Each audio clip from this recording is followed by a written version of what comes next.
Hey guys, tonight we drift into a world of ancient whispers and stifled ambitions, where dusty scrolls talk of emperors and sleepy soldiers, dream of unification beneath stars that haven't moved for millennia.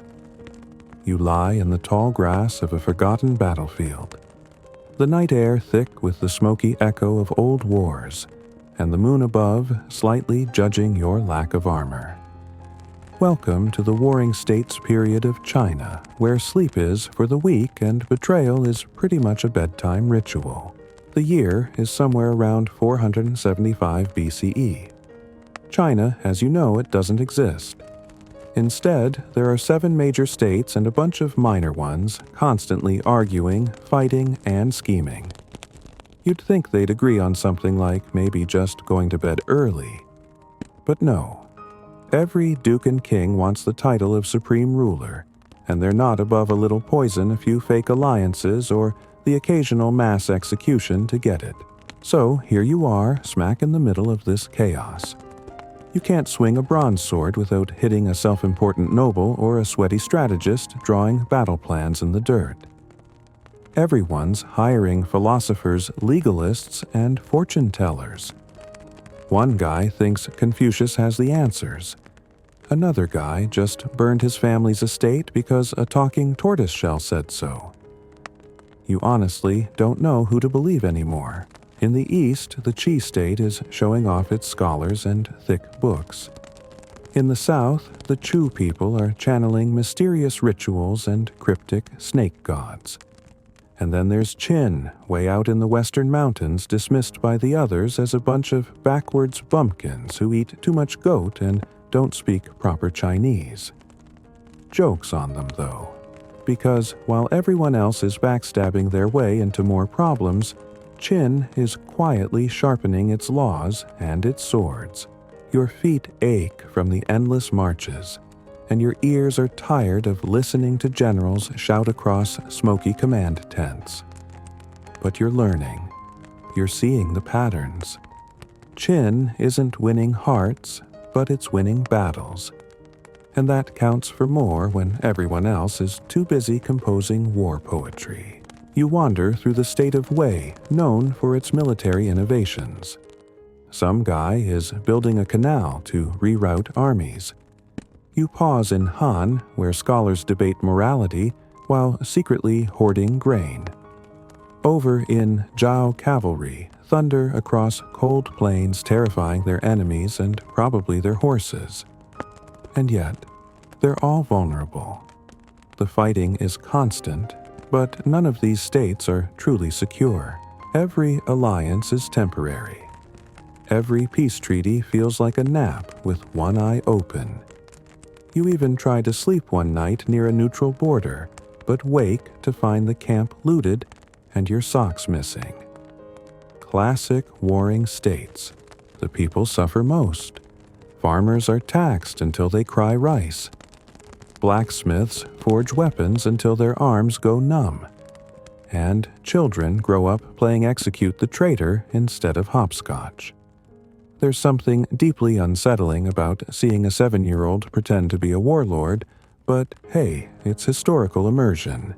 Now, here's your first solid fact to file away this whole 250-year free-for-all eventually leads to the unification of China. But not by diplomacy or love or democratic elections. Oh no, it's Qin that ends up on top. And not through charm. Historians still argue whether Qin succeeded because of better strategy, sheer brutality, or just being in the right mountainous location to avoid early invasions. Some say it was legalism. Others credit reforms in agriculture and military ranks. Personally, you suspect it had something to do with the zero-tolerance policy for incompetence and the suspicious number of accidental deaths among rival ministers. But before we get ahead of ourselves, picture the battlefield from above. Thousands of tiny orange lanterns flicker like fireflies across the valleys. Horses breathe clouds of steam in the cold night air. and everywhere rulers stare into the dark, wondering who will betray them next. You feel the weight of the era press against your chest, not in fear, but in sheer exhaustion. These people didn't stop fighting, scheming, and planning for centuries. If you're tired now, just imagine living it. No naps, no weekends, and certainly no HR department to complain to. Yet somehow, amid the endless chaos, certain trends begin to emerge. Weapons become standardized. Armor improves. Fortresses grow more elaborate. Some say this is progress. Others just call it louder, bloodier failure. And then there's the fringe theory you overheard while sipping tea in a smoky tavern in Chu. A wiry old man with more eyebrows than teeth insists that an ancient lost state, not one of the seven, was pulling the strings from the shadows. A puppet master dynasty erased from the records. You nod politely, unsure if it's prophecy or just fermented yam hallucination. Still, the idea sticks with you. The Warring States era is often painted as chaos, but there's method beneath it. The Qin state way out west builds walls not for show but to keep out real threats. They rewrite laws to favor strength over birthright. And slowly, ruthlessly, they position themselves not just to survive, but to devour. Meanwhile, back in more civilized territories, kings throw extravagant parties with 300-course meals, chariots made of ivory, and dancers who probably just want to go home. You sneak into one of these affairs, drawn by the scent of roasted duck and awkward flute music, only to find the host assassinated by dessert. Honestly, you'd be more shocked if it didn't happen. And all the while, the people of Qin are farming, training, drilling. Their leaders speak less and act more.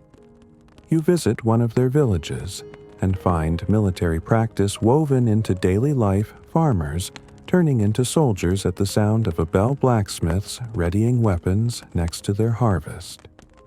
You don't see scholars lounging on silk cushions here. You see discipline. You see focus. You also see that they put chili in their soup, which is objectively too much, but you respect the commitment. The other states think Qin is barbaric. Qin thinks the other states are weak. One of them is right. You lie on a craggy hillside one dusk, listening to the drum beats of a distant skirmish. It's not a symphony, it's a warning. You hear that rhythm enough times, and you stop wondering when peace will come. You start wondering who will have the endurance to outlast the rest. Spoiler alert, it's the guys with the cold soup and the iron laws. But for now, just breathe in the ancient dust. Let your thoughts drift over war horses and weathered scrolls. This part of history is loud, tangled, and exhausting but necessary. It's the unstable prologue to something far more chilling order. So snuggle deeper into your metaphorical silk robes, because the next character in this story doesn't cry, doesn't blink, and definitely doesn't tolerate backtalk. His name is Ying Zheng, and he's about to be born. You're in the inner chamber of a Qin palace, stone walls echoing with the low hush of half-spoken secrets.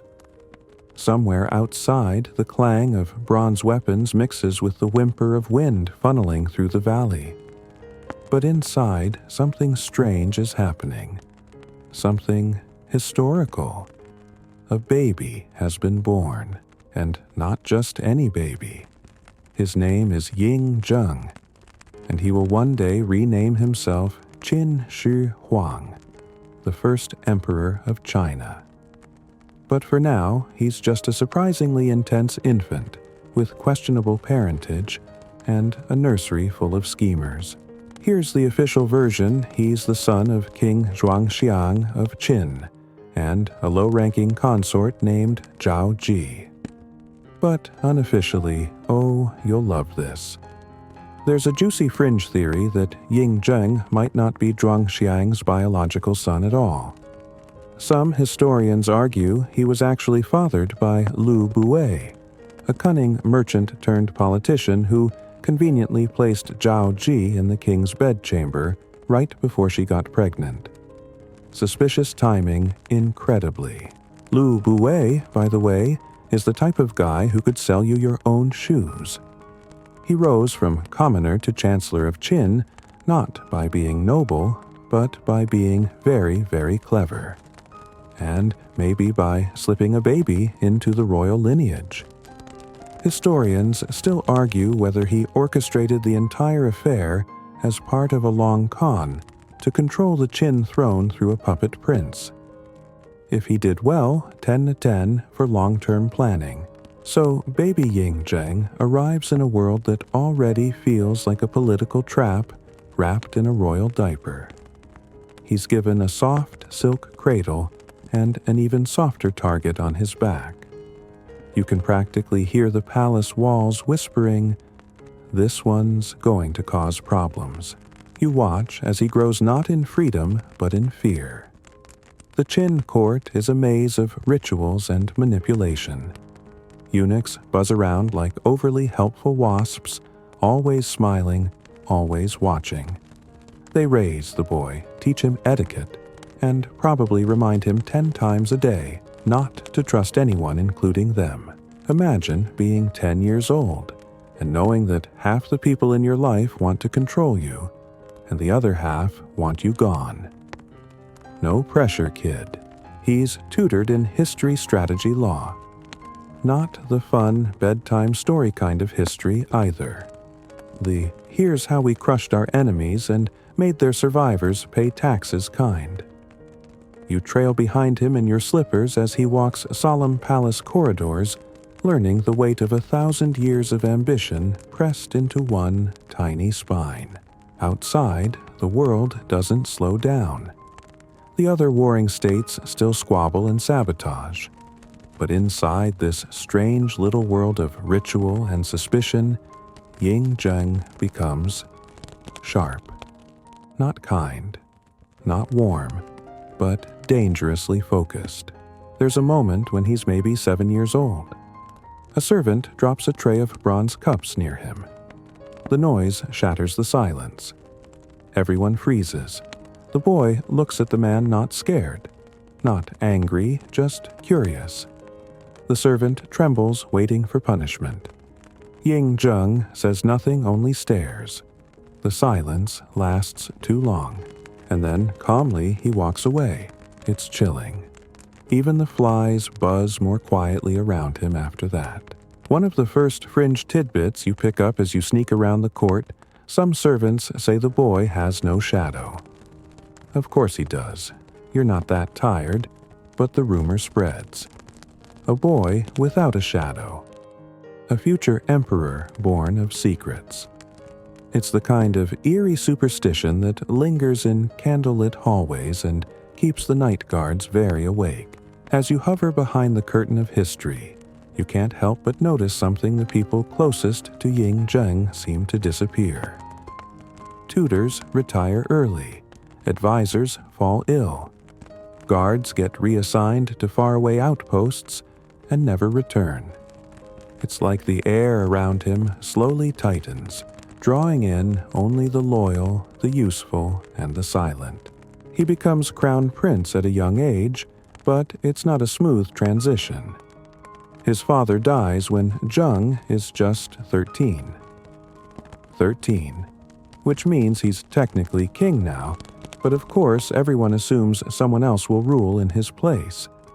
You know, until he's old enough. That someone, surprise, it's Lu Buwei again. Officially named regent, he runs the state on behalf of young Zheng. And for a while, it works. Laws are passed. Campaigns are launched, but Zheng watches, learns, waits. Imagine being a teenager watching your maybe dad turned regent run the country you're supposed to rule. No wonder he grows up a little intense. You sneak into a high-level council meeting once. Lu Bui is charming everyone, and Ying Zheng sits silently on a stone chair, fingers steepled, like he's already plotting renovations to their tombs. You see a flicker of something in his eyes, not resentment exactly. Calculation. He's already thinking about how to take power back. Not with tantrums or rebellion, but with precision. One night, as the palace sleeps, you wander the dim halls and hear Zheng talking to himself. A list of names.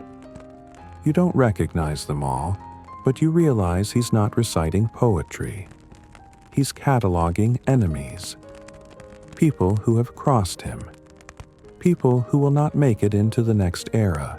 Even now, historians debate whether his rise to full power was planned from childhood or born of desperation. Some believe Zheng was manipulated by Lu Bui until he couldn't take it anymore. Others argue he was always in control, biding his time behind a youthful mask. You stand in that hallway, listening to him mutter coldly through clenched teeth, and you think, yeah, this kid doesn't wait around by accident. The tension in the court grows. Lu Bui starts to lose his grip. A scandal breaks. Turns out he might have had a hand in placing another lover near the throne, orchestrating a web of seduction and distraction. You don't even blink anymore. It's just another Tuesday in ancient China. Eventually, Ying Zheng takes back full control. No dramatic coup, no bloodbath yet. Just a series of quiet firings, quiet exiles, and one day you look up and he's ruling alone. The boy has become a man, and not just a king, something else. You feel it in the way he walks through the palace now. Everyone steps back a little farther, bows a little lower, whispers a little softer. The days of puppetry are over. Zheng's rule begins in earnest. He's still in his 20s, but he's seen too much, trusted too few, slept too little. You can tell he doesn't see the throne as an honor. It's a tool, a necessary weapon, and with it, he intends to do what no one else has done in centuries: unify all of China. No pressure, but before he marches to war, before he rebrands himself with a shiny new title, you notice one last thing. He doesn't smile, not at victories, not at festivals, not even at the sight of fireworks blazing in the sky during the spring festival. He watches them flicker, arms, folded eyes, unmoved, like he's already calculating how to make fireworks more standardized, more efficient, maybe weaponized. You, meanwhile, are half asleep in a palace courtyard, head resting on a smooth stone. Crickets chirp, flags ripple, and far off in the deep heart of Qin, an empire stirs awake beneath the weight of one very determined young man. You wake with a jolt to the distant roll of war drums, slow, deliberate, like a heartbeat echoing through mountains. The Qin palace is quieter now, not because things are peaceful, but because the time for scheming has passed. The age of plotting behind screens is over. Ying Zheng, no longer a boy, no longer a puppet, is done waiting. You trail him in shadow, past carved pillars and taut-faced ministers. His robes sweep the stone like storm clouds. The council hall smells of ink, sweat, and nervous ambition. A large map stretches before him, lines scratched deep with charcoal, marking the borders of 6 rival states: Han, Zhao, Wei, Chu, Yan, and Qi. He doesn't blink at them. He simply says, it's time. You may want to buckle in, or at least adjust your pillow, because this isn't just war. This is surgical, relentless conquest. And you're watching the sharpest mind in ancient China wield an entire kingdom like a scalpel. First up, Han. Han is the weakest of the 6, practically asking to be conquered. Qin's army marches like clockwork. Their weapons are standardized, mass-produced in government forges with chilling efficiency. You step around crates filled with identical bronze swords, spearheads, and crossbow triggers. There's no chaotic scrambling for gear, no improvisation. Qin doesn't believe in improvising, they believe in winning. Han collapses quickly. Ying Zheng barely breaks a sweat. One down. You might expect a celebration. There isn't one. Just logistics. Orders barked through the halls. Troops rerouted. Supplies redirected. Zheng isn't here for glory. He's here for results. Next, Zhao. Now, this is trickier. Zhao's cavalry is legendary, forged by generations of war. The terrain is mountainous cruel. Soldiers have to scale cliffs and sleep on stone. You tag along freezing in your ill-prepared traveler's garb, watching Qin generals, most notably the ruthless Wang Jian, turn hardship into habit. It's not glamorous. It's not even fast. But slowly, Zhao buckles. One day, you sit on a snowy ridge and hear the cry of surrender echo across a valley. It's haunting, like the mountain itself is giving up. Zhao falls. Now, here's your historical fun fact. The Battle of Changping, which took place during the Zhao conquest, is infamous for one chilling reason. After Qin's victory, it's said they executed over 400,000 surrendered Zhao soldiers by burying them alive. Yes, alive. That's not a typo, that's ancient realpolitik. Scholars still debate the exact number. Some argue it's exaggerated. Others think it might actually be underreported. Either way, it's enough to make you pull your blanket tighter. Then comes Wei. Already weakened by past wars, Wei tries to resist. It tries diplomacy, flattery, even bribery. But Qin doesn't play those games. They prefer siege towers. Wei crumbles like a half-built sandcastle. With each conquest, Ying Zheng grows colder. Not crueler, just more detached. You see it in the way he speaks to his generals, no praise, no anger, just expectation. Failure is not an option. Not because he'll yell, but because you'll simply vanish from existence. Like that one general who lost a skirmish and was quietly reassigned to something vague called posthumous service. It's not just brute strength, though. Qin wins with strategy and infrastructure. You march along endless roads perfectly maintained, straight as arrows. The Qin built them years ago not for trade, but for troop movement.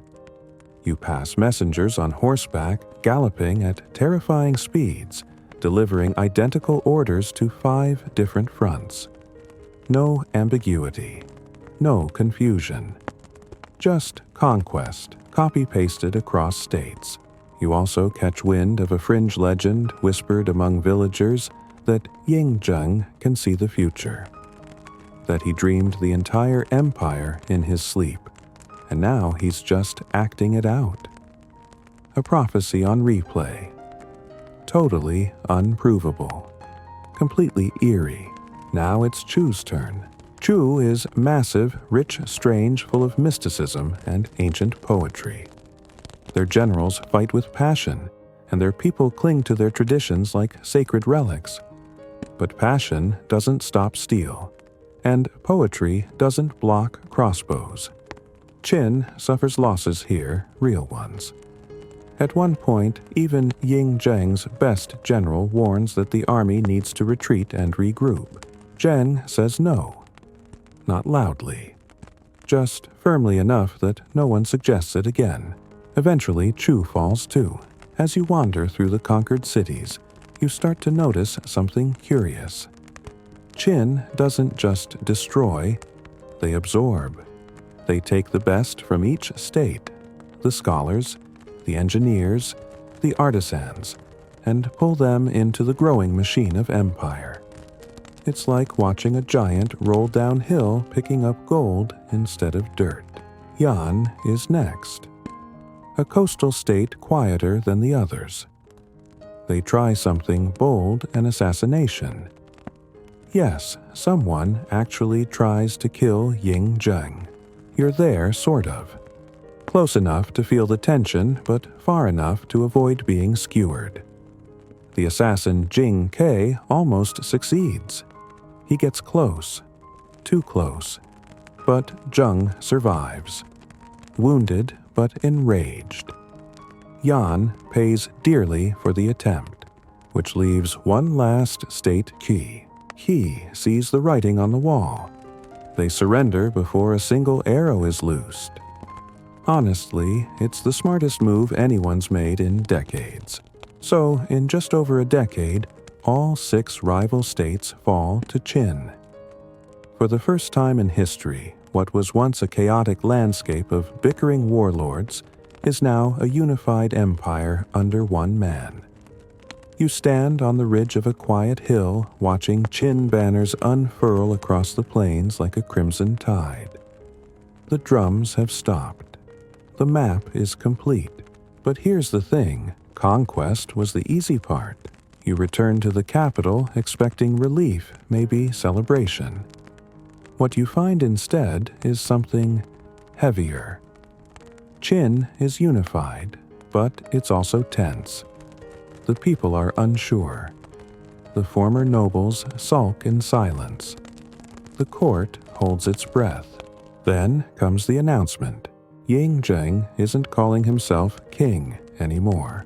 He's invented a new title, Huangdi, emperor. But not just any emperor, the first emperor, Qin Shi Huang. No comparison to past rulers. No equal. He's not continuing a line. He's starting it. You feel the tremor ripple through the halls. This isn't a title. It's a declaration of divinity. Here's your mainstream historical fact to tuck under your pillow. The title Huangdi combines 2 ancient Chinese concepts, Huang meaning luminous or majestic, and Di meaning God or supreme being. Ying Zheng didn't just make himself the boss, he made himself a concept, an era, a cosmic inevitability. Historians still argue whether this moment marked the true beginning of Chinese imperialism, or just an extreme case of ego.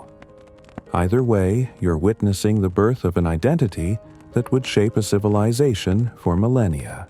You walk through the streets of Xianyang, the new capital, and feel the shift. Taxes are reorganized. Laws are standardized. Writing scripts are unified.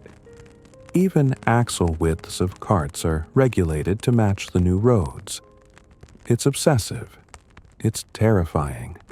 It's oddly satisfying. Everything fits, except one thing. There's no room for dissent. You overhear a joke in a tea shop about the emperor's nose being too pointy. The next day, the shop is gone. Just gone. Swept off the map like a smudge. You learn to whisper more quietly. Qin Shi Huang doesn't govern. He rules. And the more power he consolidates, the more tightly the empire clenches its fists. The air gets thicker. The courtiers get quieter. And the emperor begins to worry about something new. Not enemies, not rivals, death.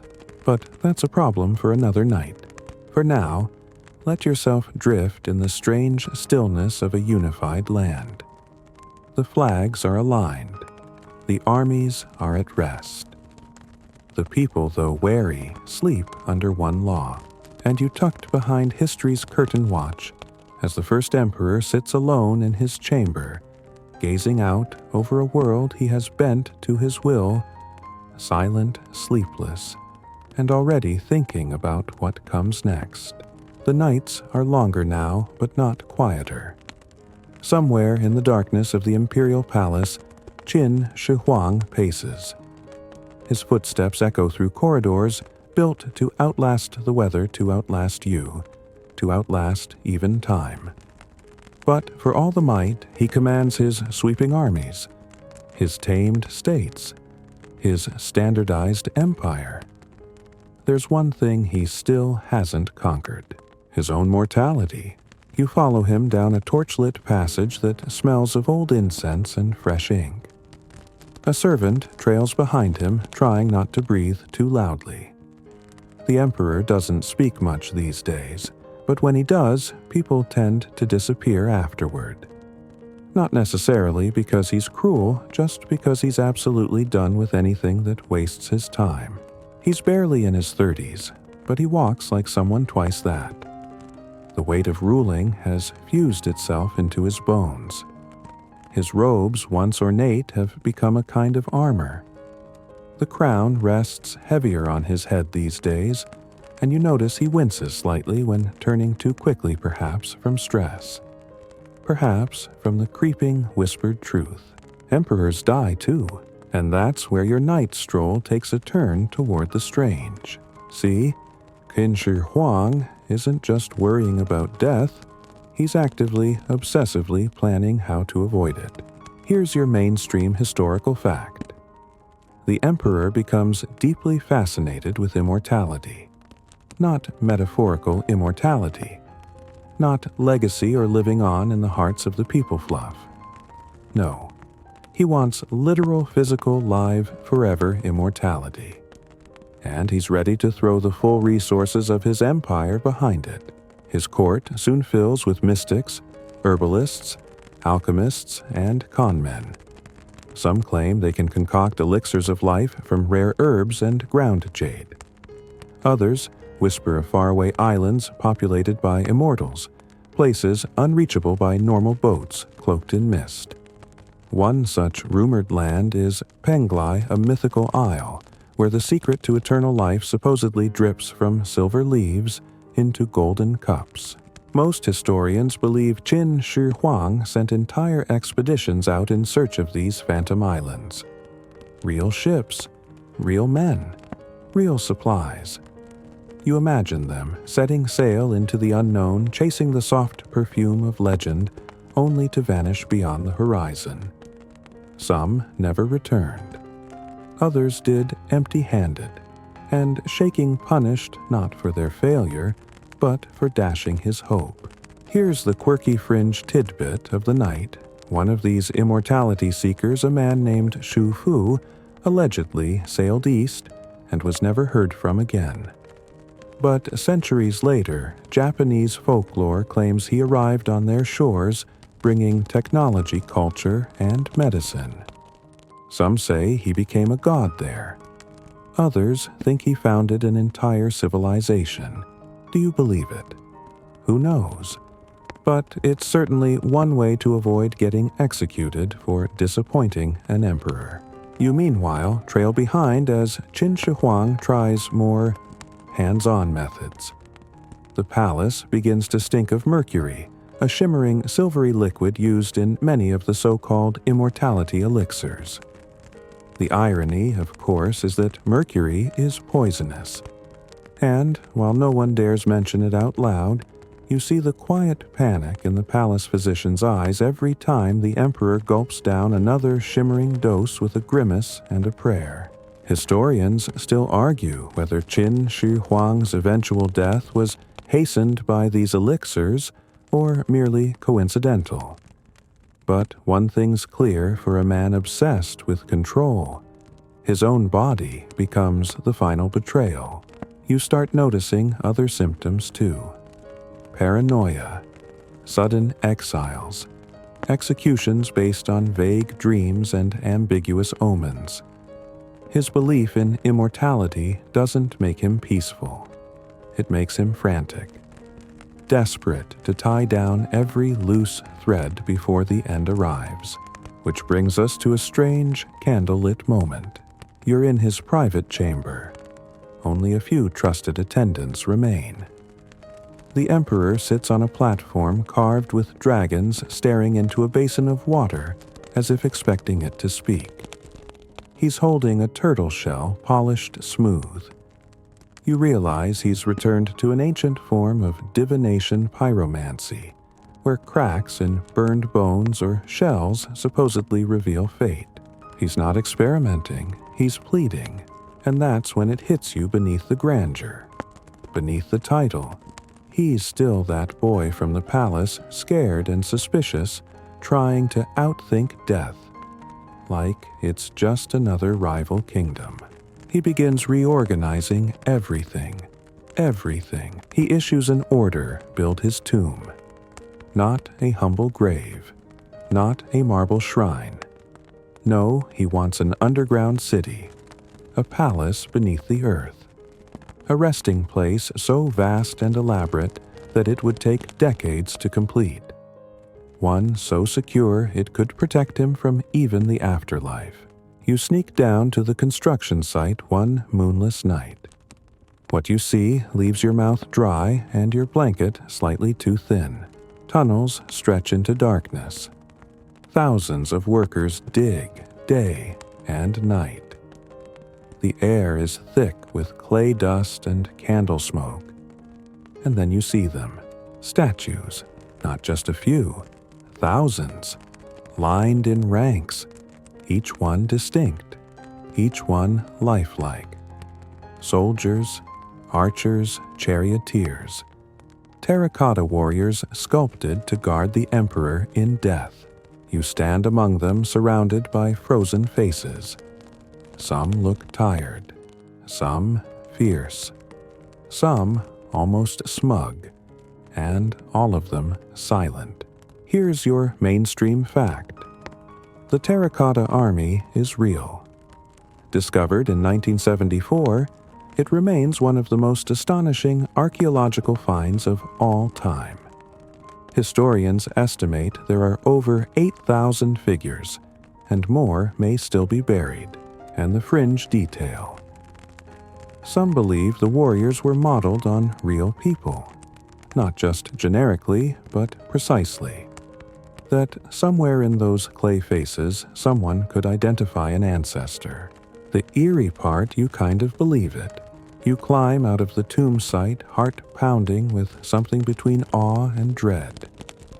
The emperor isn't just preparing for death, he's building a military campaign into the afterlife. He doesn't plan to rest. He plans to rule there too. And yet he still isn't satisfied.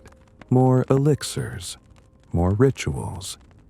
He begins rotating his court constantly, never sleeping in the same place twice. Some say he fears assassination. Others believe he's trying to throw off the spirits of death who may be tracking him. Like trying to avoid a cosmic audit. You catch a glimpse of a scroll one night, fluttering from a servant's grip. It's a list of planetary alignments. The emperor, it seems, is timing his movements with the stars. Historians still debate how much astrology influenced his decisions. Some believe his every action in the later years was guided by celestial charts. Others think he was simply desperate for answers no general or advisor could give him. And still, he ages. The imperial artist paints portraits that get subtly less lifelike. The physicians start using more euphemisms. Unwell, tired, spirit drained. You know what they mean. Eventually, the emperor departs on an extended tour of the eastern provinces, supposedly to inspect his empire. But you suspect the real reason he's chasing another rumored elixir, one last hope hidden in some forgotten temple near the coast. He never returns. He dies in 210 BCE, somewhere along the journey, likely poisoned slowly by the very substances he hoped would save him. But here's the most Qin Dynasty move of all time. They don't announce his death immediately. They load his body into a carriage and continue the journey covering the stench with cartfuls of fish. The idea: maintain order, prevent unrest, control the narrative. That one final puppet show for a man who once was the puppet. You stand by the road as the silent caravan rolls past. No trumpets, no mourning, just the low creak of a cart carrying an emperor who spent his life fearing death and met it anyway. But even as you watch the carriage vanish into the horizon, you feel it. He's not really gone, not entirely. He's in the unified roads beneath your feet, in the legal code still quoted centuries later, in the whisper of terracotta feet shifting underground when no one is listening. He didn't live forever, but he came uncomfortably close. You don't leave the funeral procession even though there's no official funeral.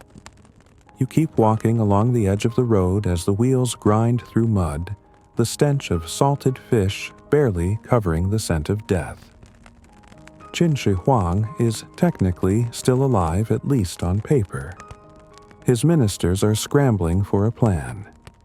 Because here's the uncomfortable truth no one wants to admit.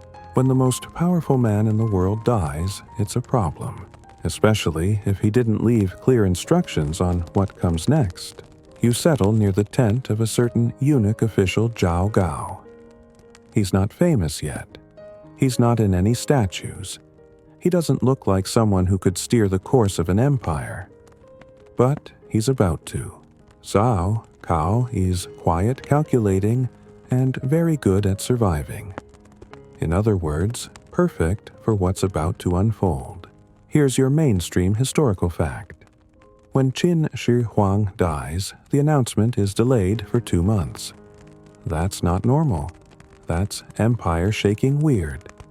It gives Zhao Gao and a few others, including Prime Minister Li Si, plenty of time to forge the emperor's will.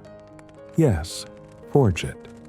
They rewrite the future in wet ink and nervous sweat, choosing to install the younger, more manipulable son, Hu Hai, instead of the original Crown Prince Fusu.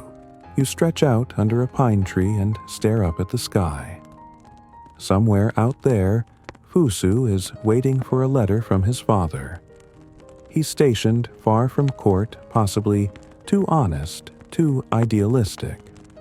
So, of course, he has to go. You watch the messengers gallop off. And just like that, Fusu is ordered to commit suicide based on a completely fake command. Now that's a rough family group chat. Meanwhile, back in the capital, Zhao Gao is just getting started. The new emperor, Hu Hai, later known as Qin Shi, is young, nervous, and frankly not built for the job.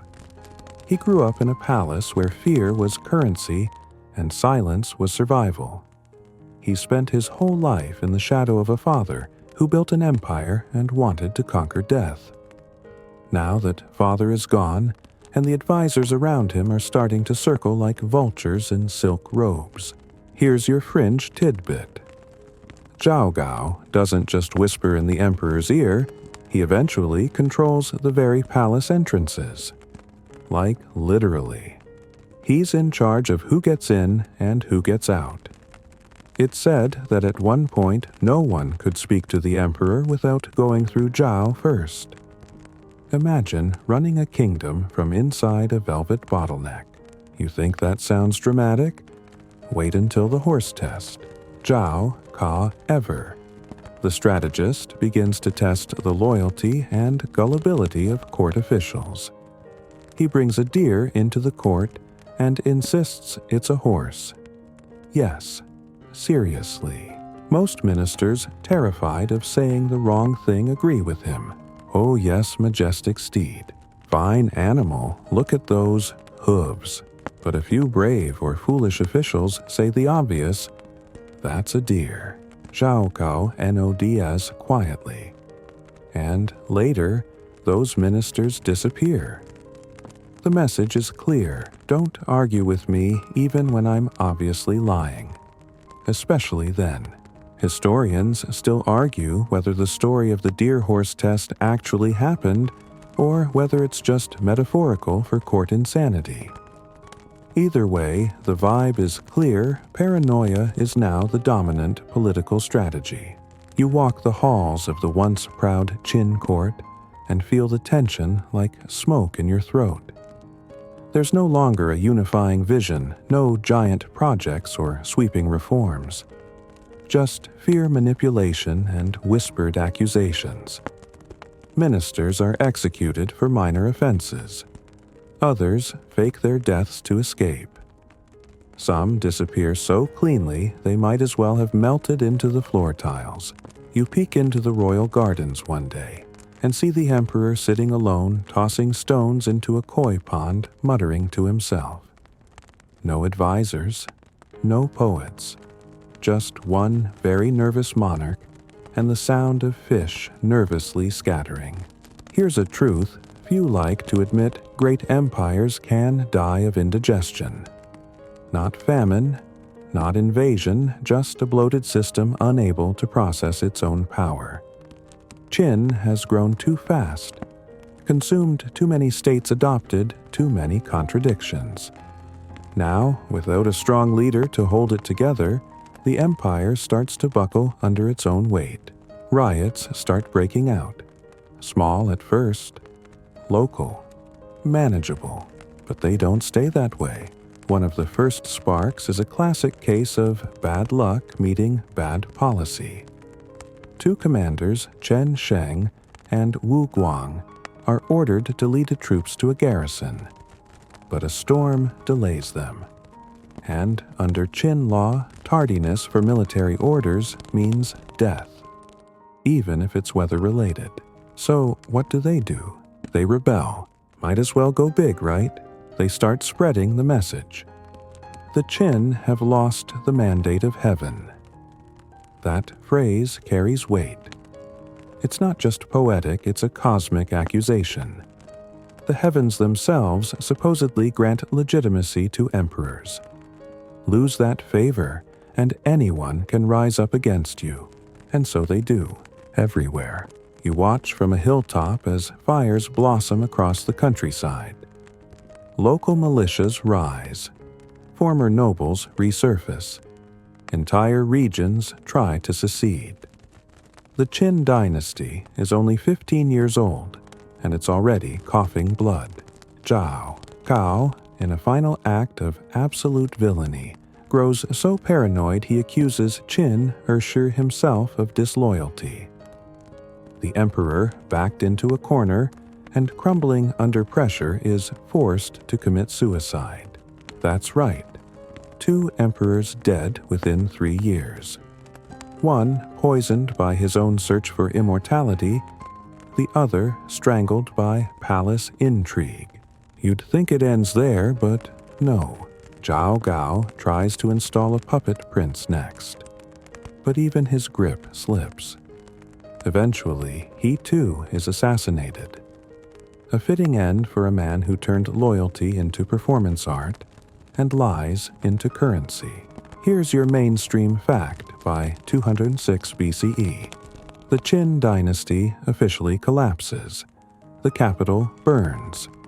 The once glorious laws and systems scatter like leaves in a river. And here's your quirky detail. The Terracotta Army. It wasn't discovered until 1974 by a group of farmers digging a well. For nearly 2 millennia, the greatest symbol of Qin's ambition sat quietly underground, undisturbed and nearly forgotten, until someone went looking for water and found an empire. So where does that leave you? Sitting by the road again, watching ash drift through the air like confetti from a party no one wanted to attend. You think of all the workers who died building the walls, the roads, the tombs. Of the artists who sculpted warriors they'd never meet. Of the soldiers who marched for unification, only to see it unravel before their sons were born. Historians still argue whether Qin was a necessary step in Chinese history or a tragic overreach. Some say it paved the way for the Han who would rule for centuries and stabilize what Qin couldn't. Others see it as a cautionary tale: move too fast, control too tightly, and even empires with perfect roads collapse into dust. But maybe Qin Shi Huang knew that. Maybe he wasn't trying to avoid death. Maybe he was just buying time. Time to build something big enough to be remembered. And here you are, remembering. The world is quieter now. The fires have burned down to embers, the swords are back in their sheaths, and the streets of the once great capital lie blanketed in ash and silence. You walk through them slowly, careful not to disturb the past more than it already has been. Cracked stone lions stare down from ruined gates, their once fierce jaws now chipped and moss-covered. Somewhere beneath your feet, the echo of an empire still murmurs, and yet no one really talks about the aftermath. What happens after a dynasty crashes into itself like a celestial-sized domino. Who picks up the pieces, who dares to rebuild? You squat in the shadow of a collapsed tower, and here's where things get interesting. Because even though the Qin Dynasty lasted barely 15 years shorter than most people's favorite TV shows, it left behind ideas that would shape centuries. Let's start with the roads. No, not just metaphorical roads, literal ones. Wide, flat, obsessively measured roads that stretched across the empire like tightly wound veins. Qin Shi Huang's obsession with standardization meant that carts across the country could suddenly roll using the same axle width. That may sound trivial at first glance, but it turned a chaotic patchwork of feudal trails into a proper network. Trade sped up. Troop movement became swift. Bureaucracy found wheels. Here's your mainstream historical fact: Qin standardized everything. Currency, weights, measures, writing systems, even the ruts in the road. That obsessive control, while suffocating politically, gave the next dynasty, whoever they would be, a very neat starter pack. You walk along one of these roads now, cracked with age, but still walkable. You imagine merchants hauling silk and salt scholars with scrolls under their arms, soldiers watching nervously from roadside towers. The infrastructure, unlike the emperor, had real staying power. And now, without an emperor, everyone's rushing to fill the vacuum. Meet Liu Bang, a former peasant and ex-policeman, and probably someone who would have been executed under Qin law if he hadn't been so slippery. You catch sight of him in a muddy camp, laughing too loudly, drinking too much, and somehow convincing everyone to follow him. He doesn't look like a hero. But then again, neither did Qin Shi Huang once upon a time. Here's your quirky tidbit. Liu Bang had a lucky streak so strong it practically deserves its own deity. There's a story, one that might be apocryphal, might be marketing, where he releases prisoners under his care, telling them they can run if they want. Most of them don't. They stay.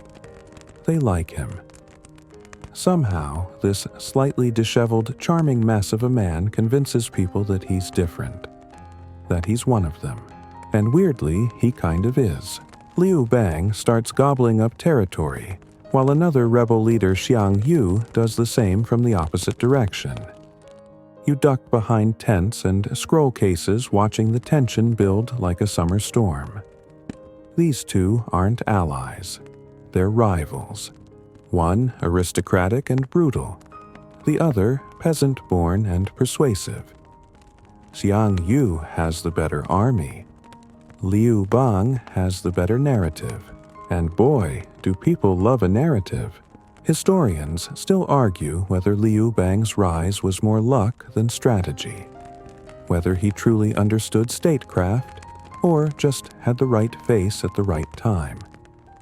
But you sit on a riverbank, watching him talk to exhausted soldiers like they're old friends, and you see it, the rare ability to connect.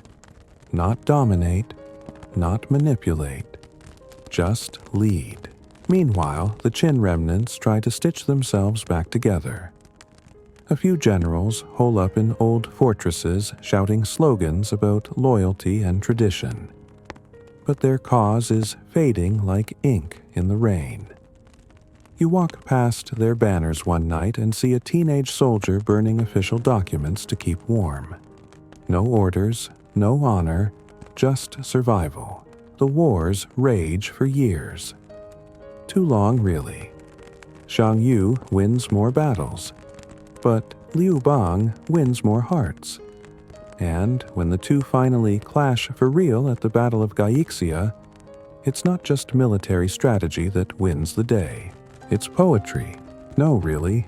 Liu Bang's army surrounds Xiang Yu's and begins singing the folk songs of Xiang Yu's homeland, making his soldiers homesick and demoralized. Imagine being in a trench and the other side starts singing your grandma's lullabies. It's psychological warfare wrapped in nostalgia. Xiang Yu loses. He kills himself on the banks of the Wu River, declaring, "Heaven has forsaken me." You don't know whether to feel pity or poetic satisfaction. Probably both. Liu Bang, the ex-policeman, becomes Emperor Gaozu of Han. And with that, the Han Dynasty begins. But you haven't left the Qin yet. Not really. Because here's the weird part. The Han keep a lot of what Qin built. The roads still in use. The standardized writing embraced. The legal codes tweaked but foundational.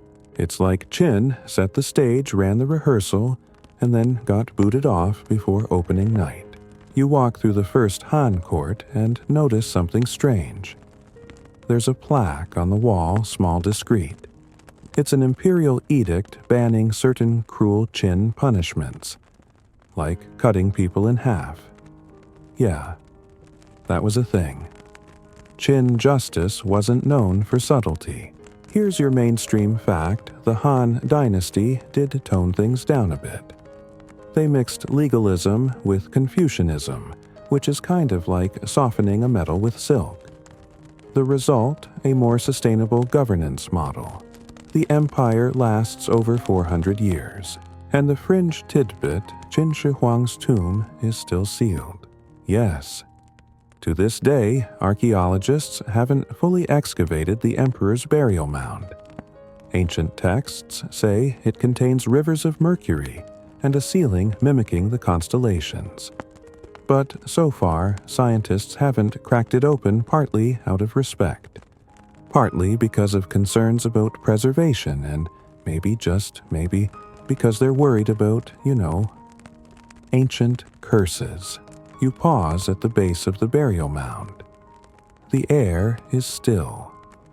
The earth doesn't tremble. But there's a hum beneath your feet. A kind of hush that doesn't come from silence, but from something waiting. You sit on a stone and watch the horizon fade to orange. Villagers walk by, unaware that beneath this hill lies a king who tried to rewrite death, a court of terracotta soldiers, frozen mid-March, and maybe, just maybe, rivers of poison running still. The story isn't over. You walk the roads again, these old Qin roads now dressed in Han silk, and you wonder what traces of you might last 15 years after you're gone. Let alone 2,000. A rickety cart rolls by. The driver hums a tune passed down since Qin times.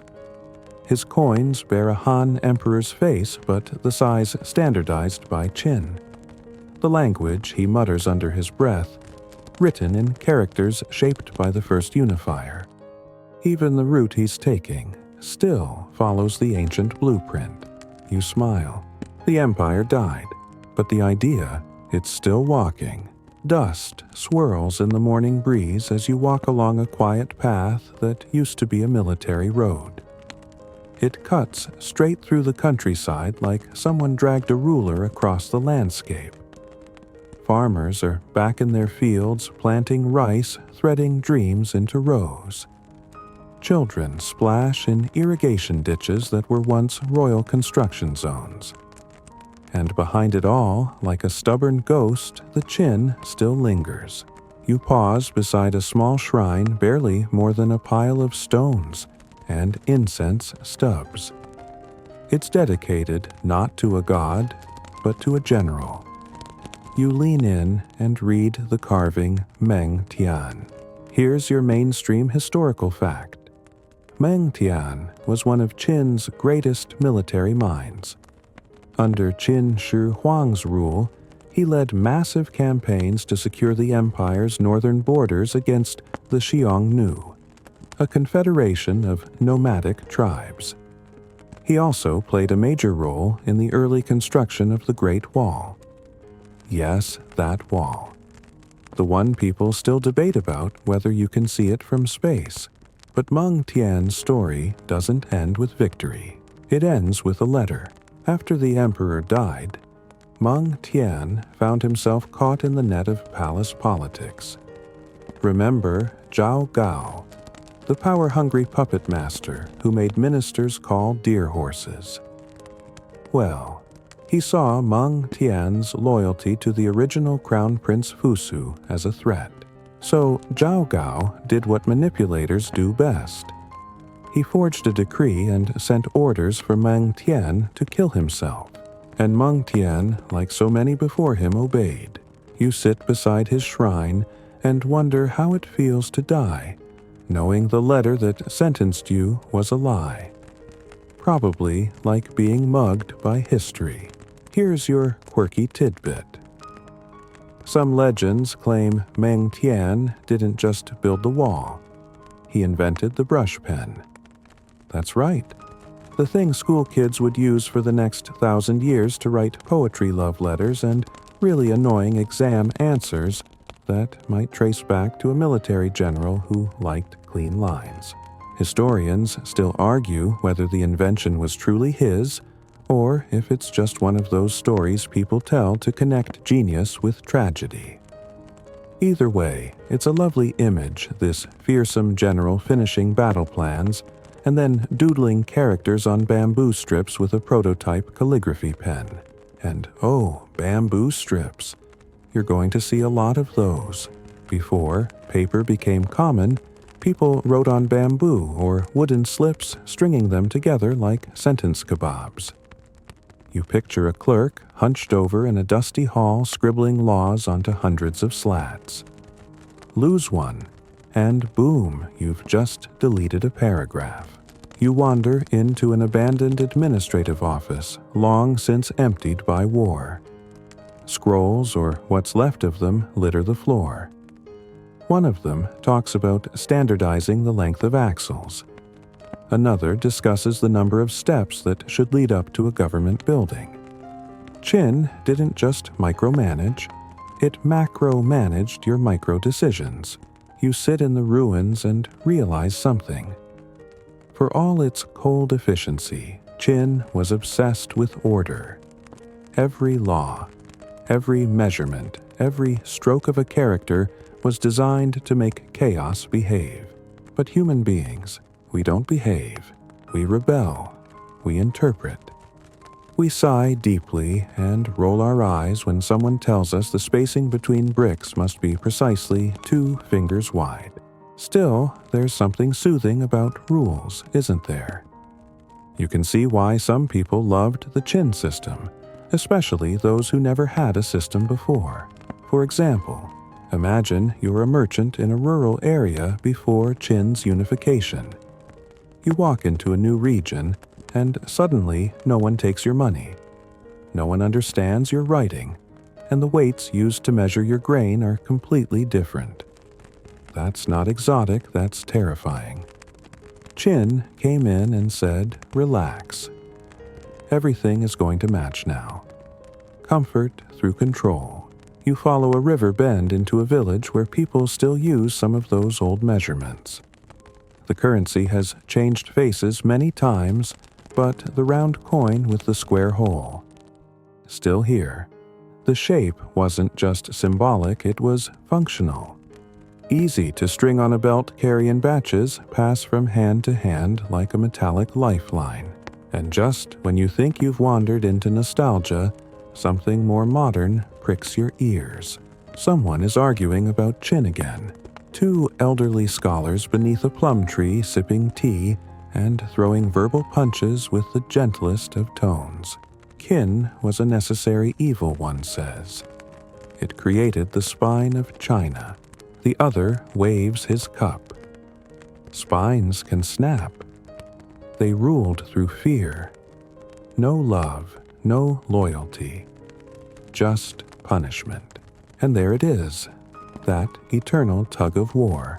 Historians still argue whether Qin was the dark foundation for China's later glory, or just a cautionary tale of what happens when you rule with a hammer and forget the heart. You nod politely to the old men and keep walking. The path narrows, curling uphill toward what used to be a signal tower. Qin built thousands of them. Simple structures where soldiers could light fires and send messages across vast distances using smoke and flame. Early imperial Wi-Fi. Climb the stairs slowly now, it's been centuries, and look out over the land. Hills roll like ocean waves. Villages blink sleepily in the valley. Somewhere far to the west beyond sight, beyond knowing, is the tomb of Qin Shi Huang. Still sealed, still untouched. They say the rivers inside flow with mercury, and weirdly, there might be truth to that. Here's your fringe fact. Scientists have detected elevated mercury levels in the soil near the tomb mound. It might be from natural deposits, or it might mean the ancient texts were right. Qin tried to replicate the world underground, complete with artificial geography, flowing mercury rivers, and a celestial ceiling. All to give the emperor eternal rule even in death. You lean on the crumbling edge of the tower and think about that. A man who unified millions, who built walls and burned books, who hunted immortality and was devoured by silence, still rules a kingdom no one has ever seen. Sometimes power doesn't die, it just sleeps. Down below, a group of children runs past, laughing, chasing a wheel with sticks. Their parents harvest rice. Life continues. And yet, around the edges of everything, through the ink of their characters, the width of their roads, the songs in their dialects, Qin is still here. Not as tyrants, not as statues, as shadows in the foundation. You walk back down the tower steps, everyone worn smooth by centuries of footsteps. Then at the bottom, someone calls your name. Or, no, not your name. The name you would have had if you lived then. A laborer, a scribe, a soldier, a ghost. It doesn't matter. You turn toward the sound anyway, because in this place, in this story, you belong. It's just past dusk when you drift into the old capital Xianyang, or what's left of it. Once the shining nerve center of Qin, it now crumbles quietly under ivy and mud, hiding its secrets like a tired librarian, tucking away forbidden scrolls. You trail your fingers along sun-warmed stones, each one bearing the weight of forgotten ceremony, fierce proclamations, and boots, so many boots. You imagine the place at its height. Stone archways gleaming under banners of black and gold. Eunuchs scurrying across courtyards. Officials in stiff robes dictating laws faster than scribes can scratch them down. Prisoners carted away. And above it all, Qin Shi Huang, looking out over his city with those famously narrowed eyes. Now, just frogs and the occasional owl, but something tugs at your memory. A rumor, a story. Something the official histories barely whisper about, but that crops up like a weed in old village tales. Whispers of untouched secrets buried beneath the city. No, not the tomb that once buried outside the capital. This is something else. A chamber beneath the palace sealed hastily when the dynasty fell, filled with items too dangerous, too strange, or too embarrassing to survive a change in regime. You pause outside the overgrown remains of what used to be the imperial archives. a place that once held every law decree and censored poem the first emperor's court could get its hands on. Here's your mainstream historical fact. Qin employed one of the largest bureaucracies in the ancient world. Thousands of scribes, archivists, and court historians were tasked with copying, organizing, and storing endless documents. But when the dynasty fell, many of these were burned, especially those considered politically dangerous. Still, not everything made it to the flames. Some things were simply hidden. You slip through the remnants of a broken doorway and step into shadow. The air smells of damp earth and dust. Beneath your sandals, ceramic shards crunch softly fragments of old record jars. You kneel to examine one and notice a strange script, not quite the standardized small seal script of Qin. Older, possibly ceremonial, possibly something not meant to be read anymore. A gust of wind makes the rafters creak above you, and for a moment the past leans in just a little closer. You shuffle deeper inside and come across what looks like a half-collapsed stairwell. The steps descend into murk, but your fingers find grooves along the walls carved, not chiseled, as though someone made them in a hurry. At the bottom, the air feels denser, cooler, almost metallic. And then there it is, a room. Small, sealed behind a rotten wooden screen that gives way with the lightest touch. Inside, it's barely more than a cave. But your eyes adjust and you see strange items piled in ritual disarray. An obsidian mirror cracked straight down the middle. An unmarked scroll case wrapped in silk and tied with golden thread. A terracotta dog, its face oddly expressive, almost smug. And a bronze vessel unlike any you've seen before, shaped like a mountain with tiny canals etched across its surface like veins or tributaries. Was it a Model A puzzle? A symbol, or something else entirely? Here's your quirky tidbit.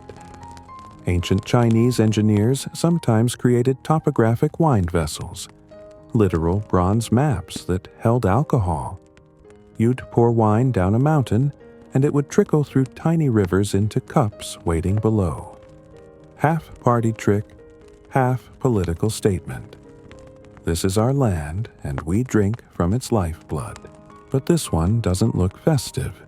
This one looks sacred, or cursed, or both. Historians still argue whether Qin kept ceremonial relics from earlier dynasties as trophies, or whether these were tools used in long-forgotten rituals meant to legitimize their rule. Either way, some things never made it into the official records. Like the scroll case, you lift it carefully. The silk is stiff with age. Inside, the bamboo slips are fragile but still legible in the flickering light. The script isn't legalist. It's something older, cryptic, poetic, and unsettling. You read aloud, "He who commands heaven must first silence the earth." What does that mean? Is it a curse? A law? A warning. You feel suddenly exposed, as if some ancient gaze has turned its eye your way. You wrap the scroll again and tuck it back into its hiding place. You're not here to awaken curses. You're here to listen. As you leave the chamber, your foot kicks something in the dust. It's a jade pendant, carved into the shape of a dragon devouring its own tail. A loop, a cycle. You pocket it. Outside, the stars have blinked awake. You walk back through the sleeping ruins, and the silence feels full like a pause before something resumes. A secret that's decided to let you keep it for now. You spend the night in an old watchtower, curled beneath broken beams, the jade dragon warm against your chest. And as dreams fold around you, they bring with them snatches of voices not your own. The order of the state is the order of the cosmos. Measure twice, punish once. Even heaven fears one who controls time. Morning comes too early, but you rise with it, stretch your limbs, and start walking again. Out of the capital, away from the relics, toward something even stranger, because now you've heard of a name that barely survives in the records. A figure so obscure most scholars skip over them entirely. A girl, a servant, possibly a magician, possibly more. And if the rumors are true, she may have known Qin Shi Huang more intimately than any advisor general or concubine. She may have been the one to plant the seed, the idea of becoming immortal. You follow that trail now. Through towns that no longer exist, over bridges rebuilt a dozen times, into the folds of mountains that don't remember their own names. All to find a story no dynasty wanted written down, but someone did, and they etched it into stone, hidden behind a waterfall protected by moss and time. You won't find her in your textbooks. You won't see her in statues, but she may be the only one who ever told the first emperor no and lived. The mountains close around you like a deep breath slowly held. Mist fingers through the valleys as you ascend, following a trail worn smooth by time, and goats, the only creatures still confident in this terrain. You're chasing a rumor now, a name half lost in translation, whispered like gossip across villages, where cell service dies and stories live forever. They call her Mei Lian in one version. In another, Leon of the Smoke. Always a servant, always forgotten. Except, of course, by the emperor. You press on sandals damp from dew robes, fluttering in the cold updrafts that curl around pine branches like old hands. The trail takes you through a narrow pass where sound echoes strangely. You test your voice and it returns to you. Softer, almost uncertain. The cliffs here carry memories. Some say this was where Qin Shi Huang met her on a detour during one of his sacred journeys away from the court, seeking signs from heaven or immortality or both. And she appeared, not in silk, not in chains, just there. Here's your mainstream historical fact. Qin Shi Huang made 5 legendary tours across his empire, inspecting roads, temples, and omens. He believed himself chosen by heaven, but was also deeply superstitious. He sought signs in star stones and stomach aches. If thunder clapped mid-sentence, he would change decisions. If a deer stumbled near his chariot, he'd halt the caravan. Superstition and policy were deeply tangled. But then there's Mei Lian. No records, just whispers. One account found scratched on the inside of a ceramic water jug dug up in a cave, and another etched behind a waterfall. Yes, this waterfall. You hear it before you see it. The sound, constant, soothing absolute, like the world is whispering a lullaby with its mouth full. You step behind the sheet of falling water and find it. Not a chamber, not a shrine. Just a wall of stone, polished smooth by centuries of wind, hand chiseled into language. The carving reads like a spell, or maybe a diary. He asked me what death was. I said it's a closed eye that opens elsewhere. Quirky tidbit. Some fringe scholars claim that women in early Chinese courts, especially servants trained in the yin arts, practiced a kind of proto-medicine that mixed herbology, dream work, and meditation. Not magic, but adjacent. They weren't advisors. They were guides. Softly powerful. Quietly dangerous.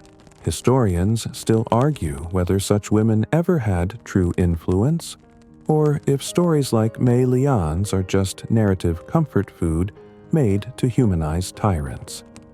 But isn't that what we do? We write stories to make monsters understandable. To imagine that someone somewhere reached the unreachable part of them, you lean in and trace another line. He said he wanted to rule forever. I asked him why ruling once wasn't enough. You smirk. That's the kind of question that gets you executed in Qin. But according to the rest of the inscription, broken and overgrown in places, Mei Lian wasn't punished. She was kept close. Not as a concubine, not as a servant, as something else. A mirror, maybe. One he could speak to when the armor of being the first emperor grew too heavy, and it did grow heavy. In his final years, Qin Shi Huang became obsessed with death, not just avoiding it, but understanding it, conquering it, disproving it. He sent expeditions across the sea to find the legendary Isles of the Immortals. He drank mercury elixirs. He consulted hermits with suspiciously good skin. And every night, they say, he asked the stars the same question. What comes next? You sit on a mossy rock near the waterfall and try to imagine being him, not the emperor, but the man behind the title. The one who unites the world, then can't bear to leave it, who stands on top of everything and feels nothing but dread. And beside him perhaps stood Mei Lian. Here's the thing, when he died, he was not in the capital. He was on tour, on the road again.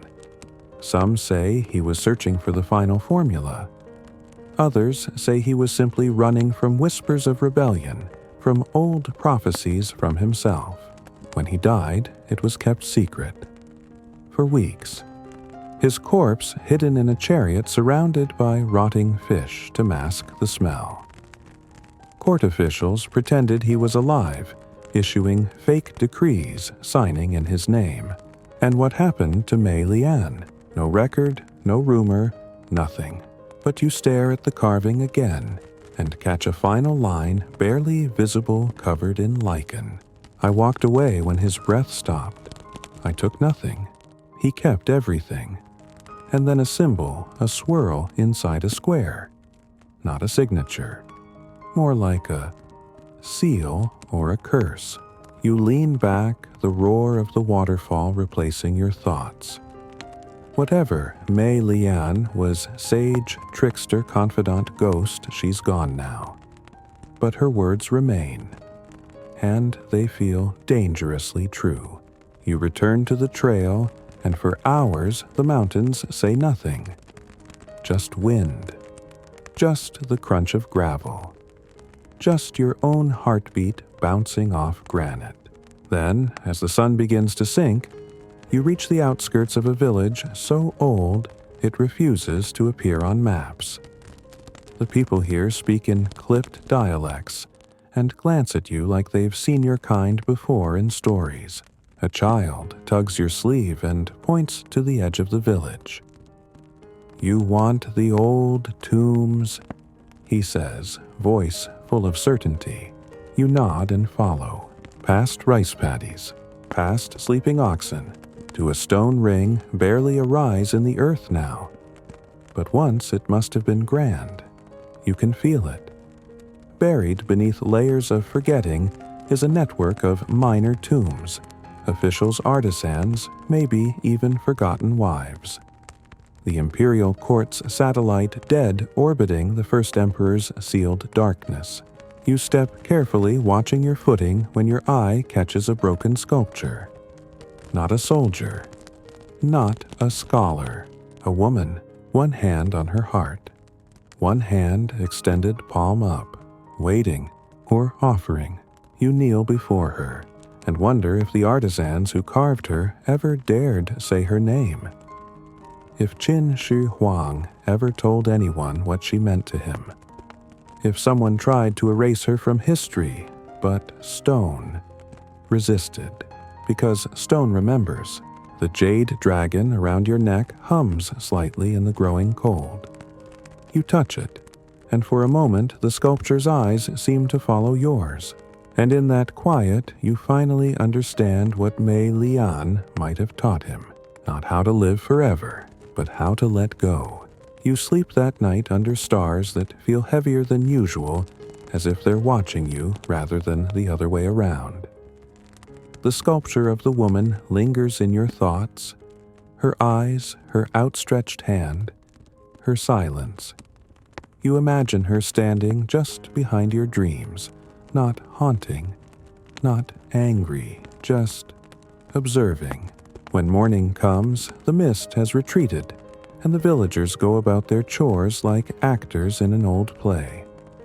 You nod at the child who showed you the tombs, and he nods back like you've passed some kind of test. You gather your things, adjust your robes, and begin walking east toward a place the Qin Dynasty once considered the edge of the world, where the mountains taper off and the sea whispers like an ancient secret. You're tracing the route of the most ambitious and perhaps most ridiculous project Qin Shi Huang ever pursued, the search for immortality. Mainstream historical fact, coming in hot. The first emperor dispatched alchemists, magicians, and explorers across the empire and far beyond it, in search of the legendary Isles of the Immortals. One such expedition, led by the mystic Xu Fu, reportedly took hundreds of young men and women across the sea, never to return. Some believe they reached Japan. Others say they drowned. And a few fringe theories, brace yourself, claim they found something and chose not to come back.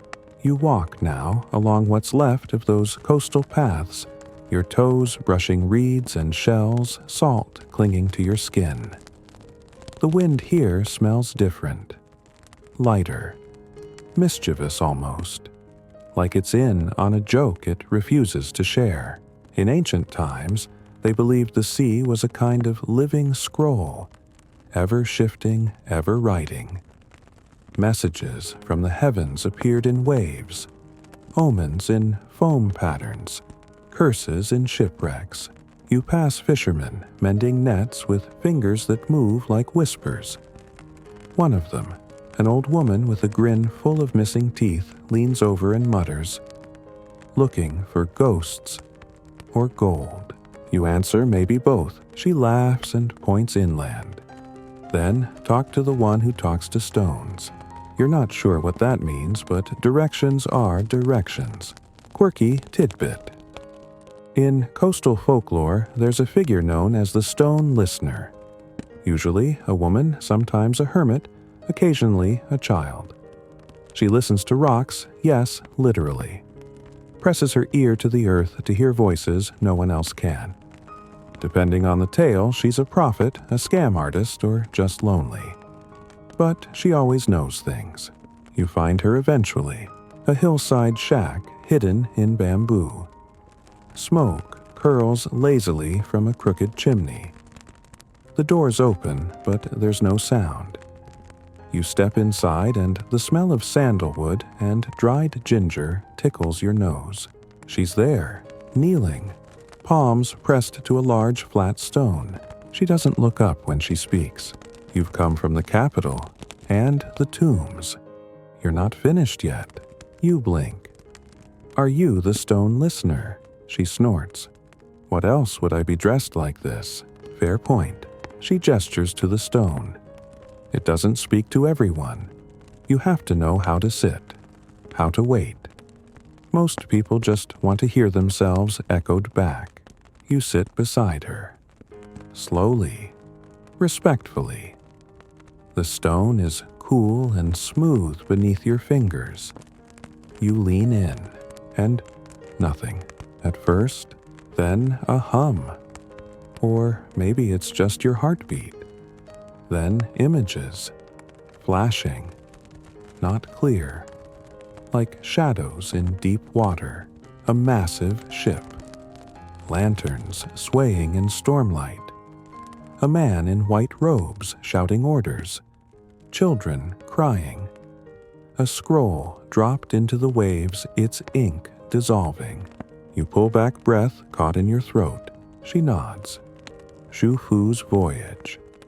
They say he found something. Not immortality. Something worse. Historians still argue whether Shufu really existed or if he was an invention to justify massive resource spending. Some records say he simply vanished. Others claim he became a god. A few fringe scholars have tried connecting him to local myths in Japan and Korea, heroic founders, sky-bearded sages, even sea dragons. The truth is, we just don't know. But the stone listener believes he survived and stayed away on purpose. Immortality, she says, isn't about living forever. It's about refusing to die, even when you should. You chew on that for a moment. It doesn't taste pleasant. Then she hands you a map. No words, just lines. And an island drawn in red ink. It sits far off the coast past where modern ships tend to go. Not on any GPS. But the path is marked clearly and the ink is fresh. You'll need a boat, she says. You raise an eyebrow. You have one. She grins. No. But I know someone who owes me. And that's how you find yourself hours later on a creaky wooden vessel, captained by a man who introduces himself only as Crab. Why Crab, you ask? He shrugs. I walk sideways through life. Fair enough. As the coast shrinks behind you, the sea turns strange. Not rough, not calm, just aware. The air thickens. Time loses its grip. Your thoughts drift like kelp. You dream with your eyes open. Then, through the mist, it appears. The island. It isn't large or lush or gleaming. It's gray, silent, and scattered with broken pillars. Not natural stone. Carved, worn smooth by centuries of wind and rain. You step onto the shore, the crunch of gravel loud in the stillness. And there, half buried in sand, is the statue of a man holding a scroll. Not Qin Shi Huang, not Shufu, someone else, unsmiling, waiting. You walk inland, guided by instinct more than trail. At the center of the island is a structure, not a building. More like a dome made of interlocking stones. No door, no windows. Just one narrow slit where wind whistles like a flute. You press your hand to the surface, warm, and then, without warning, a voice, not yours, says, "He came here, and he left nothing behind." The island breathes. You sit, because what else can you do? And the stone beneath you begins to hum. The humming deepens not louder, but fuller like a bass note from an instrument made of mountains. You sit still, your body cradled by the stone dome, as if it's been waiting just for you. The air is heavy with salt and meaning.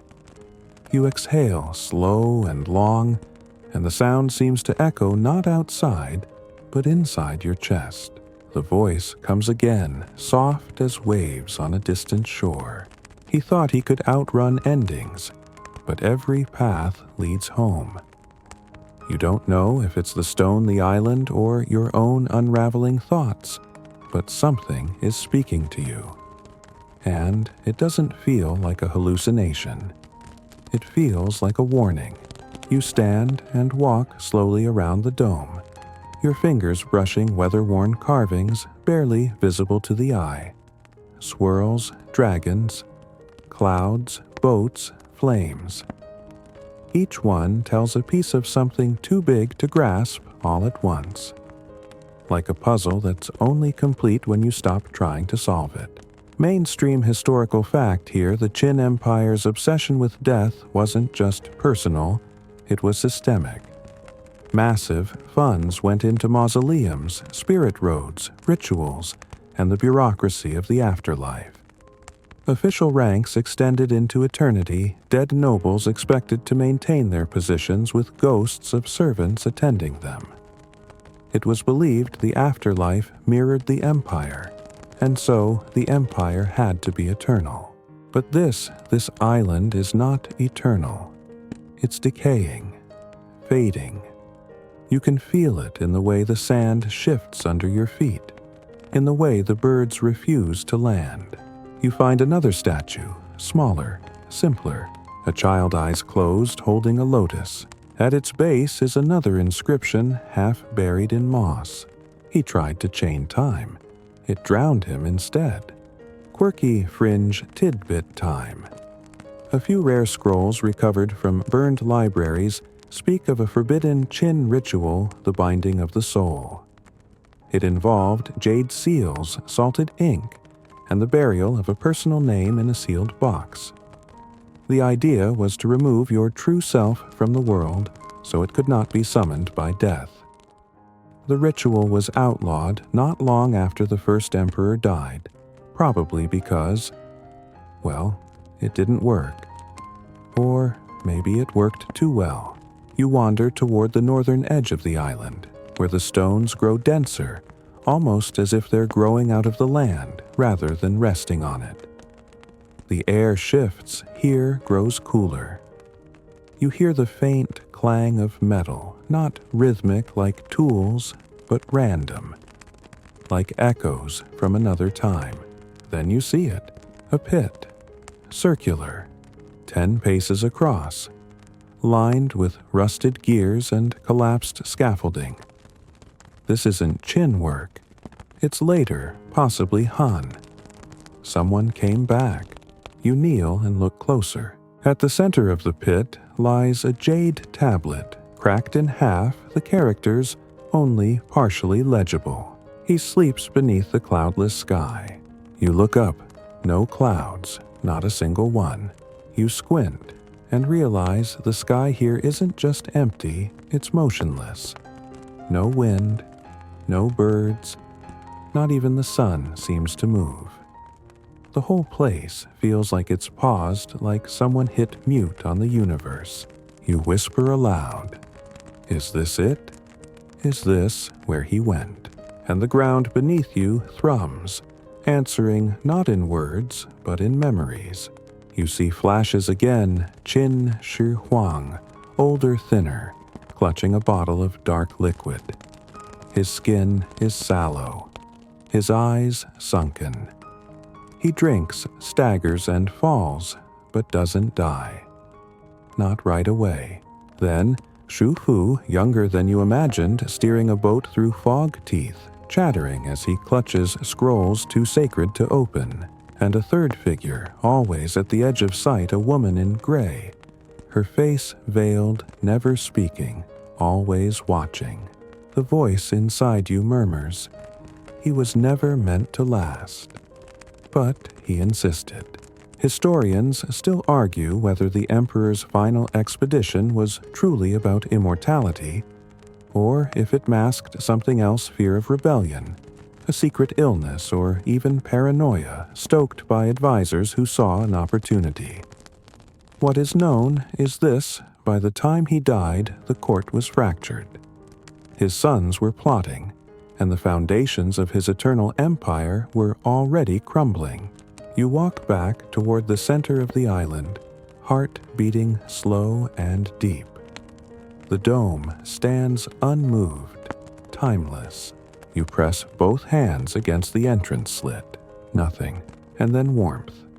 A slow pulse, like a heartbeat answering yours. The stone shifts slightly, just enough to let you squeeze through. Inside is not a tomb, not a chamber, just space. Quiet, still. A room made of smooth jade walls that reflect no light but glow softly. And in the center, a chair, carved from a single piece of obsidian. Empty. You approach it cautiously, expecting bones or ashes or relics, but there's only a small palm-sized mirror placed on the seat. You pick it up. Your reflection stares back older than it should be. Eyes tired, mouth unreadable. And behind you in the mirror, someone stands. You whirl around. No one, just the chair. The voice again, closer now. The secret was never about living forever. It was about what you leave behind when you don't. You sit in the chair without thinking. The mirror warms in your hand. Images flow again. Armies marching bridges, built scrolls, burned statues rising. And then the emperor alone in his chamber pacing, muttering, writing. Not decrees, not laws, letters.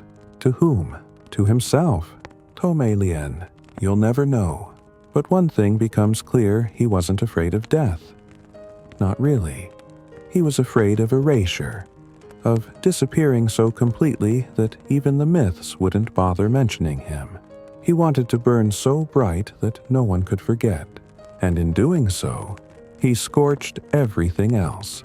You leave the chair, leave the dome. The sun at last seems to have moved. Just a little. A blink. A nod. The tide is higher now. The boat won't wait.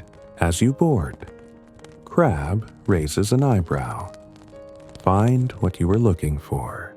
You answer, I think I found what he was afraid I would. He grins. That's worse.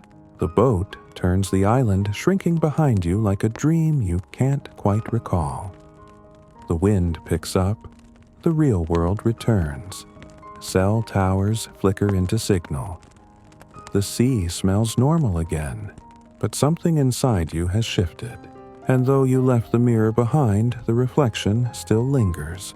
You're no emperor, but you're not a tourist anymore either. And somewhere far beneath stone and sea and story, he still waits. For what? Maybe for someone to finally say, it's okay. You can rest now. You dock in silence. The mainland smells louder somehow. Fried dumplings, motor oil, and the metallic scent of city rain soaking through old concrete. You step off the boat, feeling older, heavier, like the air is dragging at your ankles. Crab offers a lazy salute and sails off again as if he's part of a different story entirely. You're back in the modern world, but a layer has peeled away. The Qin Dynasty isn't just history now, it's presence. Still there, hiding under highways masquerading as hills, whispering from beneath ceramic tiles and vending machines. You head inland again, this time toward a small museum off the tourist trail. It's built on the ruins of a Qin administrative office, and the guidebooks say there's nothing much to see. But you're not looking for sights. You're listening for echoes. Inside, the air is dry and brittle.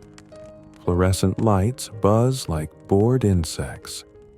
A school group clusters by the entrance, their teacher explaining tax records in monotone. You move past them toward the back exhibit, where a small placard reads, Recovered Documents. Late Qin Bureau Archives. Untranslated. Mainstream historical fact toward the end of the dynasty. Qin administrators kept meticulous ledgers. They recorded population shifts, harvest quotas, and even toilet paper rations made from bamboo slips, splinters not included. These records reveal how centralized the Qin system had become, life scheduled down to the grain count. One slip here catches your eye. Unlike the others, it's stained not with water, but what looks like oil or perhaps ink from a seal. And its symbols, they twist slightly. Just enough to suggest they weren't written by someone calm or sober. One character appears repeatedly, Kong emptiness. You step closer, nose nearly brushing the glass. A tiny crack in the case, just big enough. You lean in and you swear you hear something. Breathing, soft, rhythmic, like someone sleeping under floorboards. You back away, blink. The glass is fine now. No crack, just reflection. Quirky fringe theory alert. Some fringe scholars suggest the Qin script carried encoded intent, a kind of spell baked into handwriting. They believe calligraphy wasn't just art, but technology. According to one particularly stubborn researcher, if you replicate certain brush strokes in the correct sequence, you wake something. Yeah, sleep tight. You don't copy the characters. You're curious, not cursed. Instead, you move on to the next exhibit, a clay jar, average, looking chipped at the rim. The description reads, presumed funerary vessel, contents unknown, believed to contain dream fragments. Dream fragments. You lean closer. Inside the jar is empty, or rather it looks empty, but the moment your shadow crosses its mouth you see motion. Just a flicker. Like a fish slipping through oil. Gone.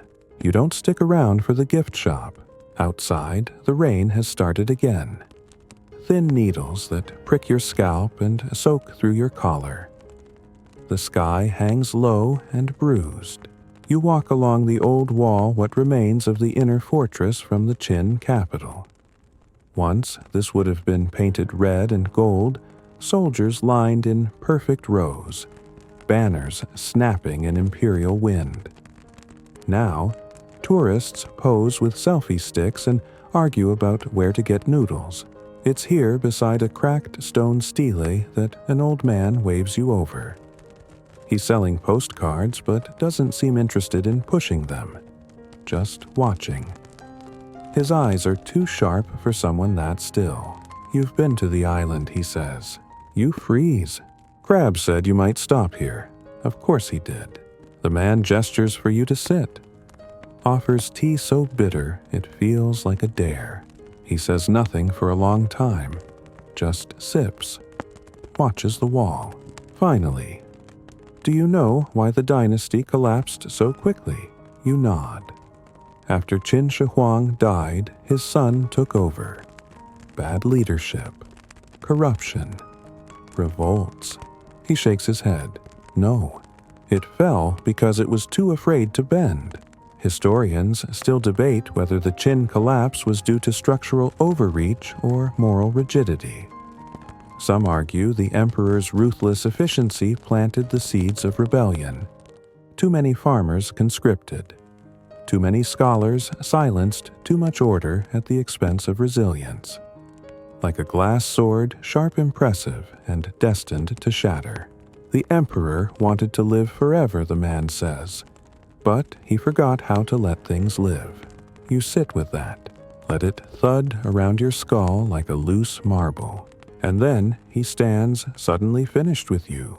You should go to the tunnels, he says. They'll find you if you're meant to. Cryptic old men and spontaneous destiny. Great.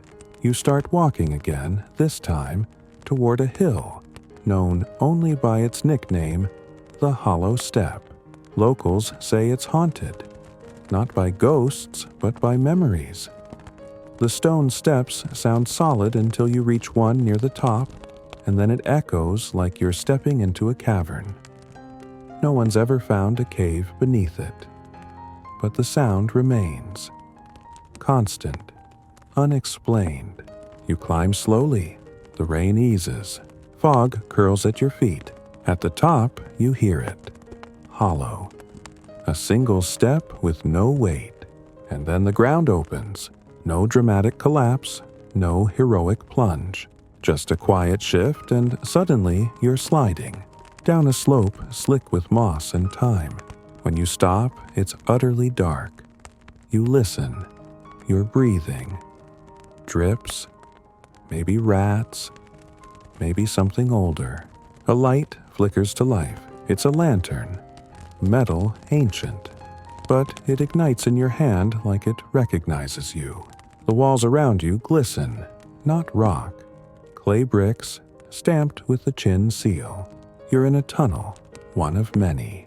A whisper curls around the corridor. They built down, not just up. You walk. The tunnel bends gently like it was designed for someone who didn't want to be startled. Along the way, niches appear in the wall, tiny alcoves filled with carvings.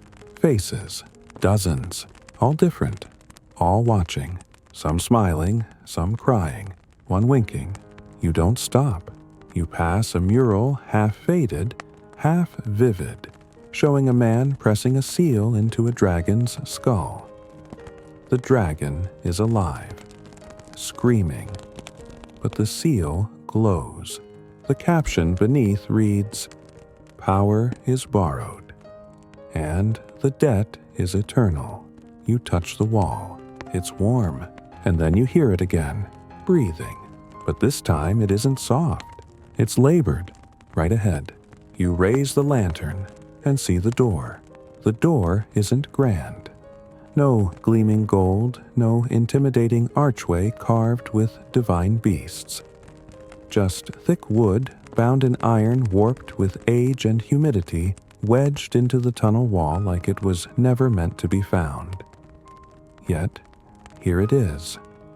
And here you are. You stare at it, hand trembling slightly on the lantern. There's no handle, no lock, just a single mark at its center, burned in, not carved. The character Feng sealed, mainstream historical fact. The Qin Dynasty sealed more than just tombs. Whole libraries, temples, even roads shut tight by imperial decree. If something didn't align with the emperor's view of control and order, it didn't just disappear, it was buried.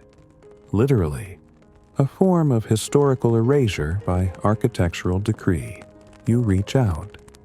Not because it's smart, but because this is where the story has pulled you. The moment your fingers touch the wood, it shudders just once. A low creak follows soft as someone stretching after centuries of sleep. Then the door swings inward. Behind it, pitch black. You step through. The lantern flickers, and the space ahead of you blooms with color. Not painted murals, no, something weirder. The walls are covered in layers of silk. Torn scrolls, shredded robes, woven strips dyed in imperial red, jade, green, burial white. They wave slightly in some unseen current of air. You brush your fingers along them. They're dry but alive somehow, as if they remember what they once were. At your feet, the stone path turns into packed earth, and your boots sink slightly with each step. A soft squelch like walking on wet parchment. This chamber isn't a room, it's a cocoon, and in the center of it, half sunken in the earth, is a low platform. On it, a lacquered box no larger than a pillow. You approach, heart thudding now with each footfall. The box is bound with red string in a pattern so complex it makes your eyes water. You recognize the knot from that dome on the island, from the base of the jade statue, from that cracked pit by the rusted gears. The binding of the soul, fringe tidbit time. Some claim a surviving manual of the binding was discovered in a farmer's attic during the early 1900s.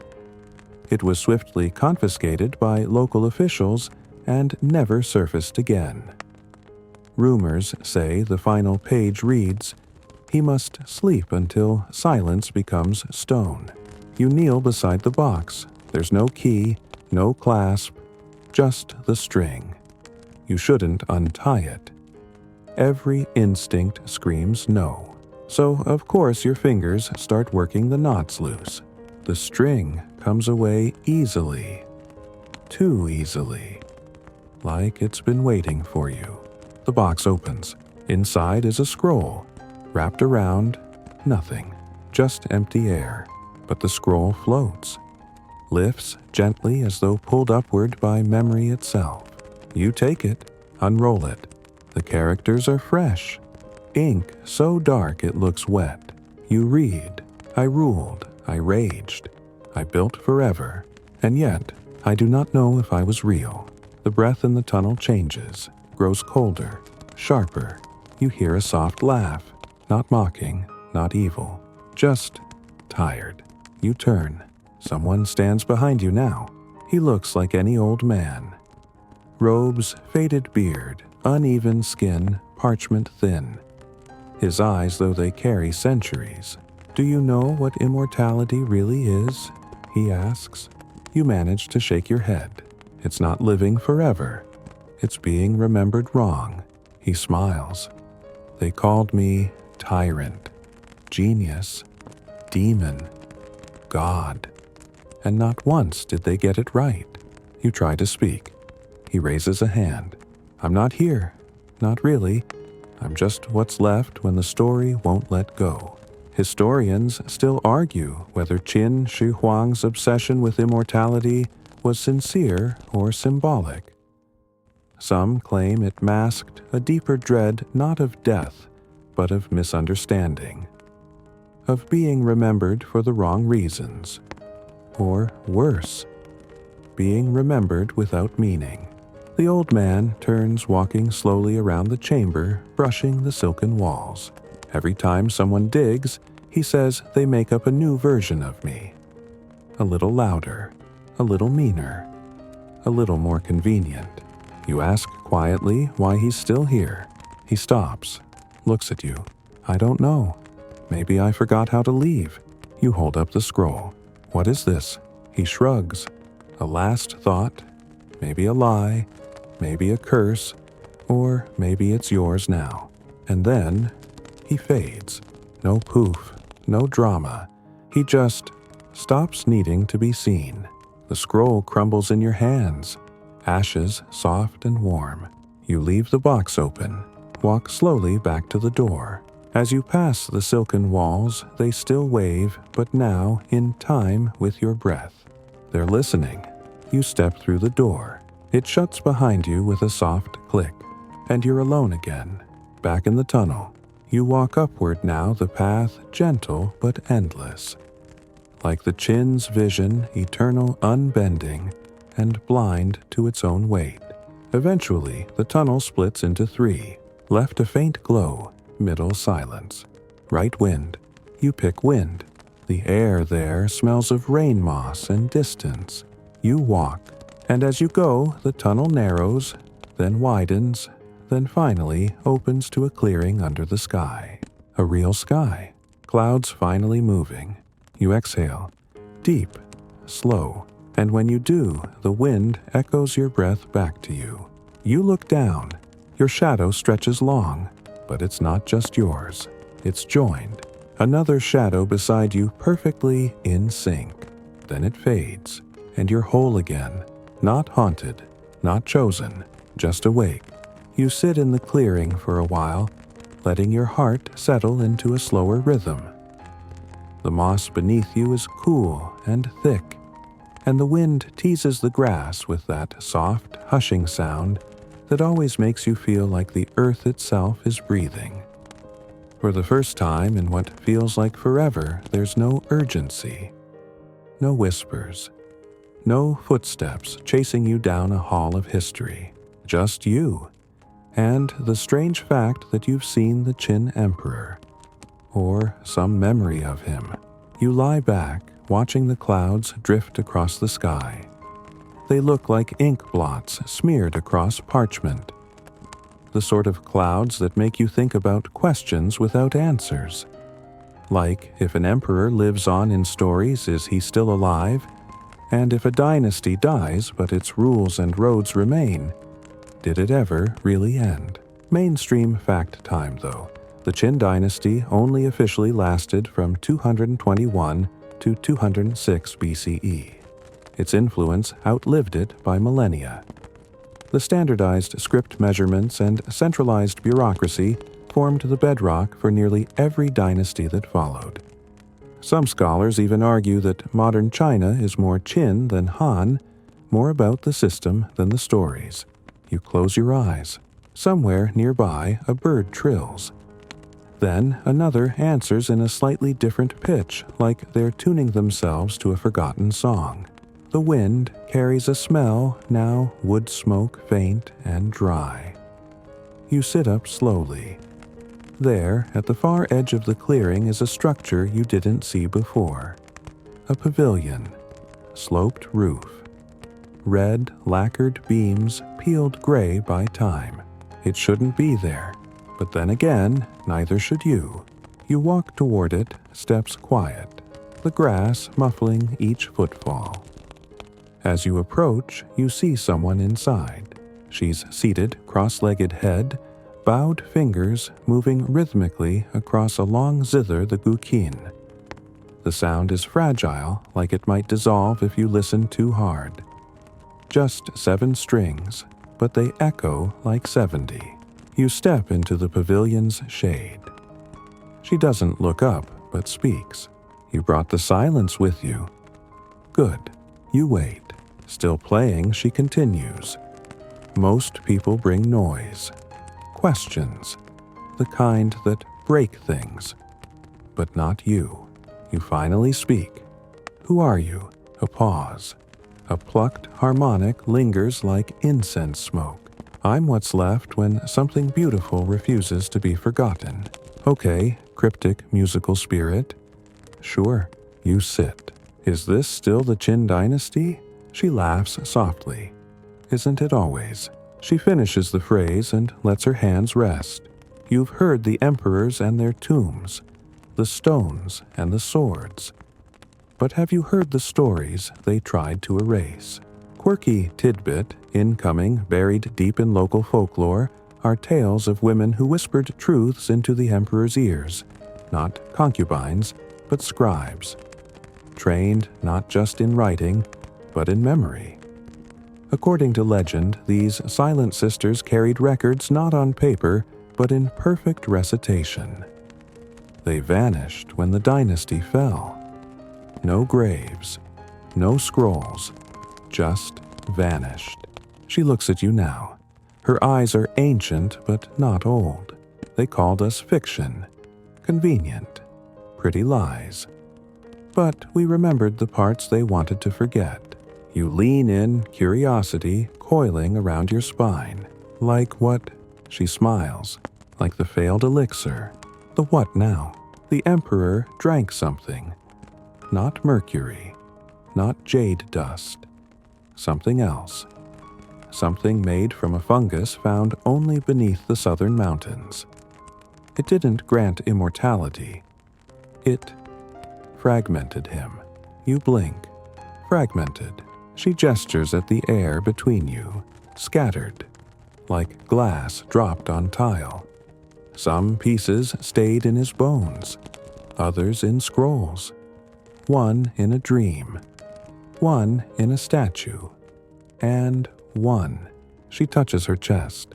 In the music, historians still debate whether the first emperor truly consumed mercury in his quest for eternal life. Some records suggest it. Others imply it was a cover story for deeper experiments, early alchemical rites that were far more esoteric than medicinal.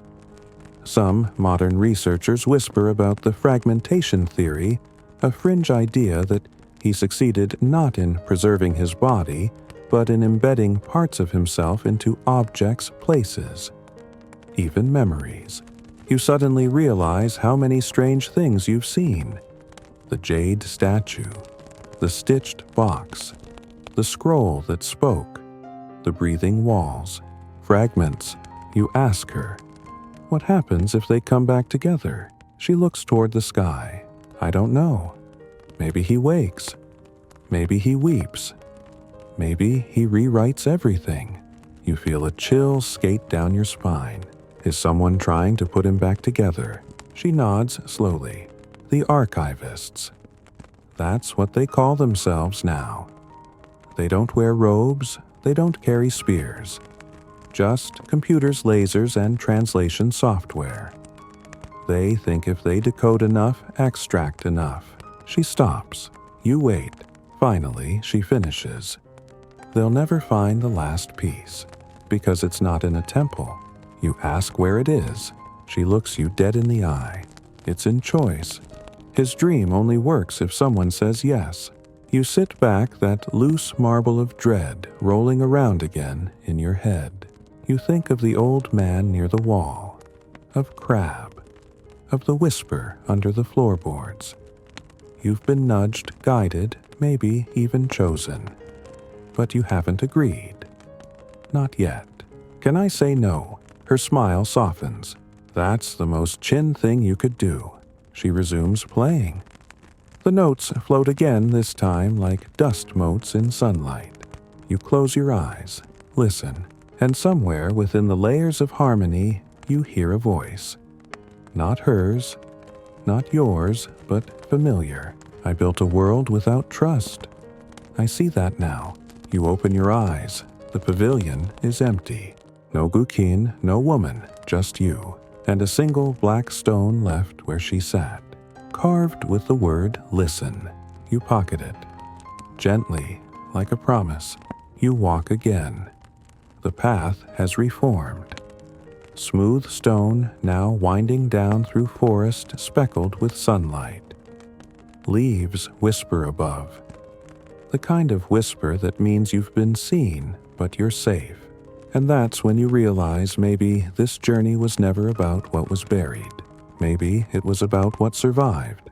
The stone path narrows its edges, lost beneath creeping moss and fallen leaves, as if nature itself is politely reclaiming what the Qin once imposed. You walk slowly, each footfall whispering against the dampness, and your mind loops that final word carved into the black stone. Listen. It echoes more deeply than you'd expect. Not like a command, more like an invitation. And now everything around you seems to hum with hidden meaning. A breeze isn't just a breeze anymore, it's a message. The creak of the trees, the low burble of a stream nearby, even the distant beat of a bird's wings, they all feel strangely aware. Mainstream historical fact. The Qin Dynasty didn't just unify laws and roads, they tried to standardize sound. That's right. Emperor Qin Shi Huang mandated the use of official musical instruments tuned to a single pitch standard. Harmony wasn't just a value, it was law. One pitch, one rhythm, one empire. You follow the sound of that stream. It grows louder with each step, and soon you come to a small bridge, worn smooth from centuries of nothing but time. The stream below is shallow, the stones beneath visible and familiar, those same gray ochre tones you saw in the tomb tiles. But here, they're weathered, peaceful. There's someone already standing on the bridge. Of course there is. A child, maybe 10 years old, facing away from you, peering down into the water. You hesitate. And then, carefully, you step onto the bridge beside them. They don't move. You glance down. The child is dropping small white pebbles into the stream one by one. Plop, plop, plop. After the fifth pebble, they speak. He didn't mean to scare everyone. Their voice is soft even. Not childlike, not adult. You reply without asking who they mean. I know. They nod, still focused on the water. But he didn't stop either. You say nothing. Because what do you say to that? Plop? I'm not supposed to be here, they add. But I snuck in. Through a book. You glance at them. Their clothes are modern. Hoodie. Sneakers. But in their other hand, tucked close to the body like a secret, an old scroll wrapped in clear plastic. Fringe tidbit alert in 1987. A rare book collector in Suzhou claimed to have a scroll transcribed by a Qin servant, who described the Boy of Mirrors, a being that appeared in reflections near the imperial court. Said to be neither ghost nor god, but something else. The scroll was dismissed as apocryphal, until it disappeared from the archive 3 years later. You kneel beside the child. Why are you here? They finally look at you, and their eyes, they shimmer like still water. I'm here to ask if you're going to help him. You blink. Help who? The Emperor. He's broken. Someone has to either fix him or bury him deeper. You sit down right on the bridge. It's that kind of moment. Is that why I'm here? The child shrugs. You're the only one who's made it this far without losing the thread. You glance down at the stream where a particularly round pebble is rolling slowly along the current.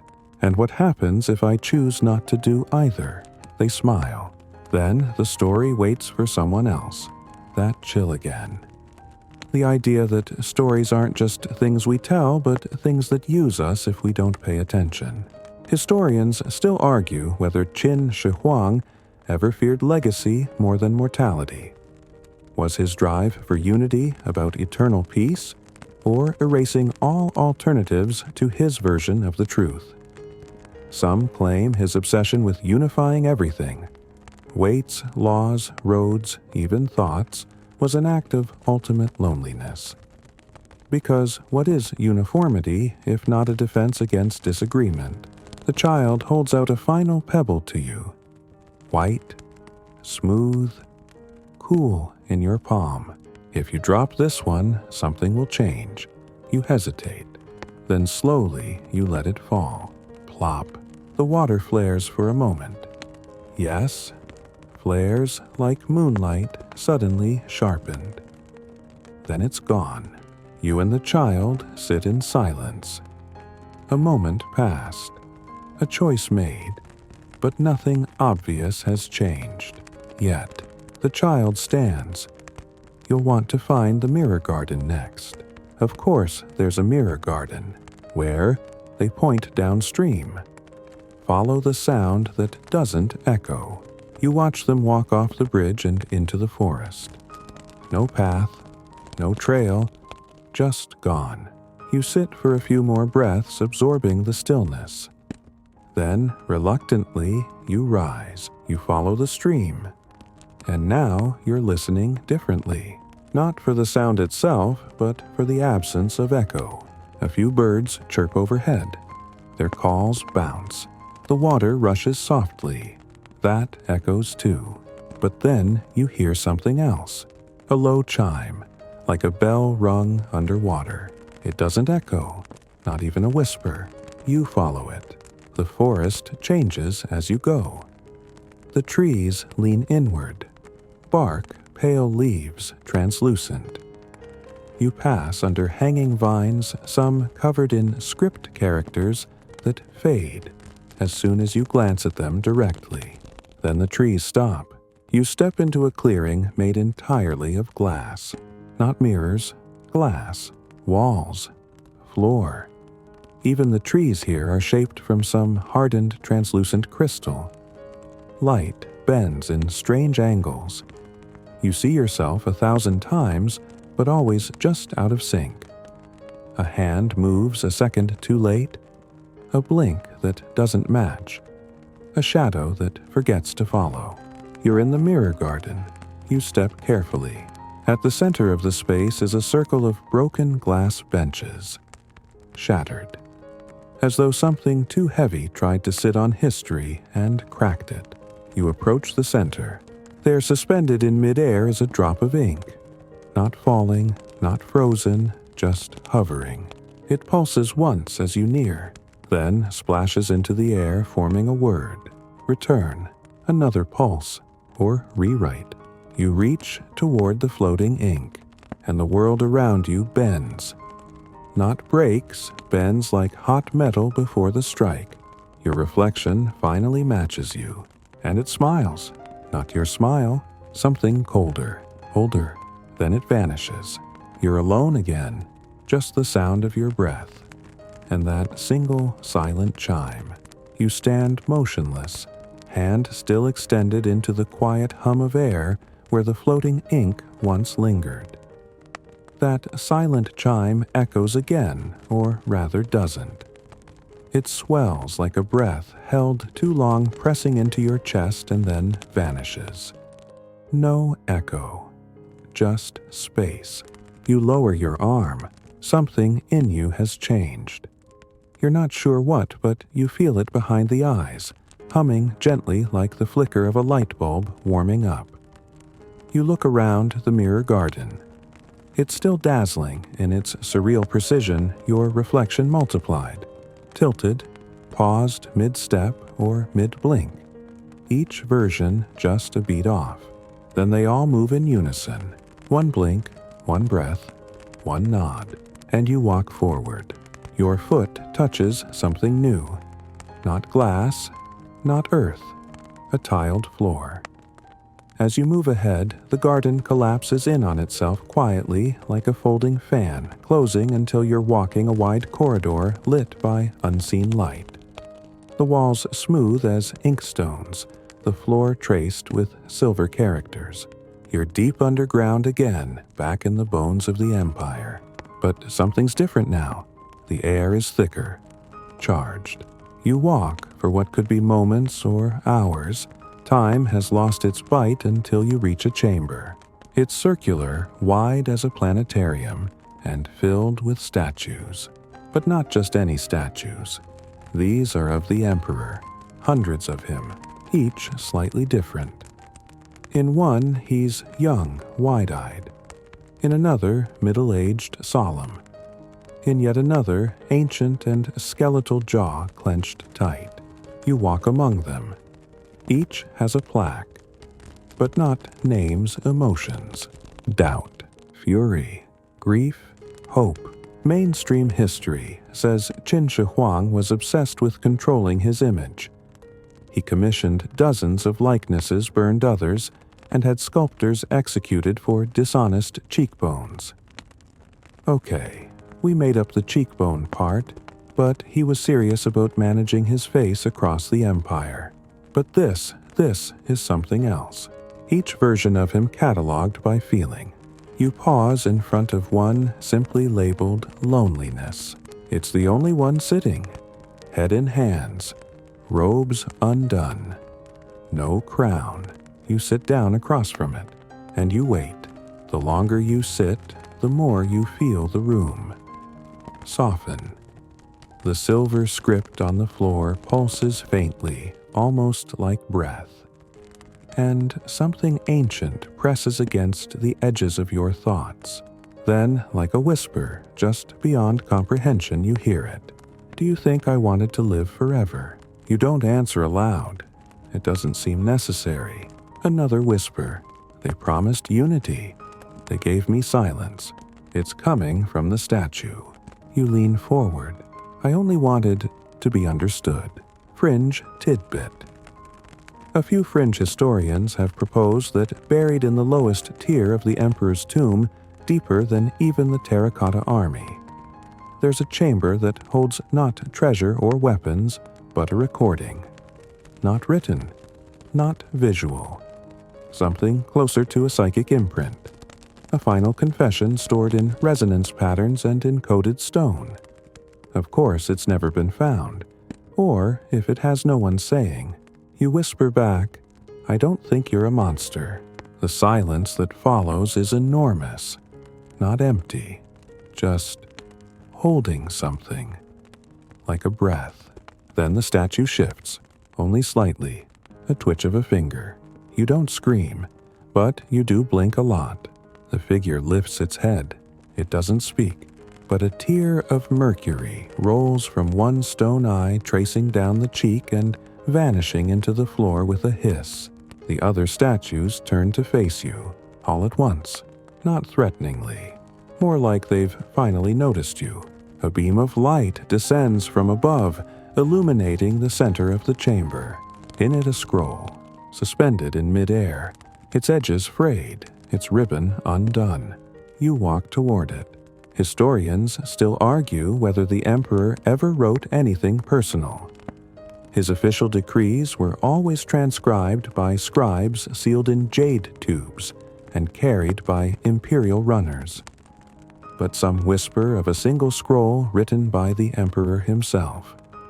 One not meant for the court. A private thought. A buried truth. You reach out and touch the scroll. The room explodes, not with force, with memory. You're somewhere else, standing on the Great Wall. It's mid-construction. Dust everywhere. The air thick with labor and curses and the clang of metal. You see workers hauling bricks, soldiers shouting. And there, in the distance, you see him, Qin Shi Huang, watching, silent, stone-faced. His robes dark against the pale sky. He turns and walks straight toward you. You try to move. You can't. He stops inches away. You can see the lines carved into his face, the strange glint in his eyes. A man who's carried too many futures and seen too few outcomes. He raises a hand and places it gently on your shoulder. Would you have done it differently? He asks. You don't speak. You can't. He continues. They say I buried scholars, burned books. Maybe. Maybe I buried fear. Maybe I burned lies. Or maybe I was just afraid of being forgotten. Another tear of mercury slips from his eye. He lets go, and everything fades. You're back in the statue chamber. But the scroll is gone. In your hands now a black ribbon. On it embroidered in silver legacy is louder than truth. You pocket it. Carefully, you have a growing collection of impossible things. The chamber's walls begin to shift, spiral, open, and once again a path forms. But it's not a hallway. It's a staircase. You ascend. Each step lights as you touch it. The script along the walls pulses gently. No whispers now. Just your breath and the steady rise of stone underfoot. You're climbing toward something. You don't know what. But for the first time, you're not afraid of it. The staircase coils like a nautilus shell, tight at first, then widening as you rise, the walls blooming outward. The light softens, as if dawn has decided to appear underground just for you. Each step feels warmer, more certain, and the air takes on a slight fragrance, sandalwood, and something like old parchment soaked in stars. Your footsteps don't echo here. You're past echoing. Eventually, the steps stop, and you arrive at a round platform. Floating above it is an enormous bronze ring about the size of a yurt. It turns slowly, noiselessly, suspended by nothing. Inside its orbit is a chair, no a throne but minimalist, worn smooth by time and possibly regret. And surrounding it, arranged in a perfect circle on the floor, are hundreds of tiny objects. Hairpins, coins, shoes, letters, marbles, all impossibly old, all oddly intimate. You take a cautious step forward. The bronze ring pulses softly, a deep, bassy thrum in your chest. This chamber is not for ceremony. It's not a tomb. It's not a trap. It's a memory palace. One of the emperor's maybe, or yours. You walk around the edge of the circle, peering down at the objects. Each one gives off a faint shimmer, like it wants to be touched, but not yet. You squat beside a tiny wooden horse, only to realize it's carved from peach wood and worn from being held too often by small fingers. It smells like a bedtime story, a mainstream historical fact. Qin Shi Huang was terrified of forgetting. He didn't just archive laws, he collected dreams, no joke. His court kept dream recorders, low-level scribes who wrote down noble and royal dreams and filed them into the central archive. Yes, that included his own. Entire scrolls filled with nonsensical, surreal fragments of half-sleep thoughts filed under imperial headings. It was said he believed dreams were divine reminders of what the waking mind tried to ignore. You stand and move to the throne, but instead of sitting, you rest a hand on its back. It's warm. You suddenly hear voices, not around you, inside you. Whispers, arguments, laughter, a debate without end. You hear the dynasty must live forever, and also it is not meant to. Then build the tomb deeper, and the tomb is the body. Historians still argue whether the emperor saw his tomb as a symbolic realm or an actual afterlife staging ground. Some say he intended to wake in it like a king in a spaceship surrounded by his warriors ready to reconquer. Others say it was a prison built by a man who realized too late that he had no heaven waiting, so he tried to forge one underground. You look up. The bronze ring slows its orbit, then stops. A voice speaks not aloud, but in the very pressure of the air. Choose one. You're confused. One what? Then you notice one of the objects is pulsing, a tiny jade seal. You kneel beside it, engraved with a name you almost but don't recognize. You hesitate, then pick it up. The chamber flares with golden light, and you are somewhere else again. You're back on the wall, but this time it's snowing. Silent, heavy snow. The kind that blankets sound and time alike. You see the Emperor again, but he's older this time. Leaner. Worn. He doesn't see you. He's talking to a child. A son? Maybe.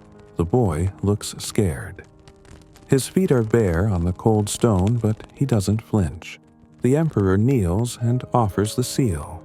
This means everything, he says. And nothing. The boy asks, "Will I be like you?" The Emperor's expression twists. Not cruel. Just tired. No, I hope not. Fringe tidbit. There are whispers. Oh, the delicious whispers that the first emperor had more than one heir, and that a quiet son existed. A child whose name was wiped from records, trained not in war but in memory. Supposedly, this son was tasked with maintaining a secret archive of dreams and forbidden texts in the depths of the empire, away from the politics of succession. The theory that this child became the keeper of the emperor's soul, not biologically, but spiritually. Yeah, it's wild. But here you are in the middle of wild. Back in the chamber, the seal is still in your hand. You hear the voice again. If you carry this forward, the story becomes yours. You glance at the throne. It's empty again, but the ring has started spinning in reverse. Or you can set it down, let it go, and leave. The choice isn't forced. You feel no compulsion, just invitation. You kneel, set the seal gently back where it came from. The chamber doesn't react, which is maybe the point. You walk to the edge of the circle where a small door has appeared, just tall enough to crouch through. A low corridor behind it, pulsing with amber light. You step through, and immediately you feel air. Real air. Cool and moving. You're nearing the surface. You move faster now. Your steps feel lighter. You're no longer being pulled by curiosity, but by completion.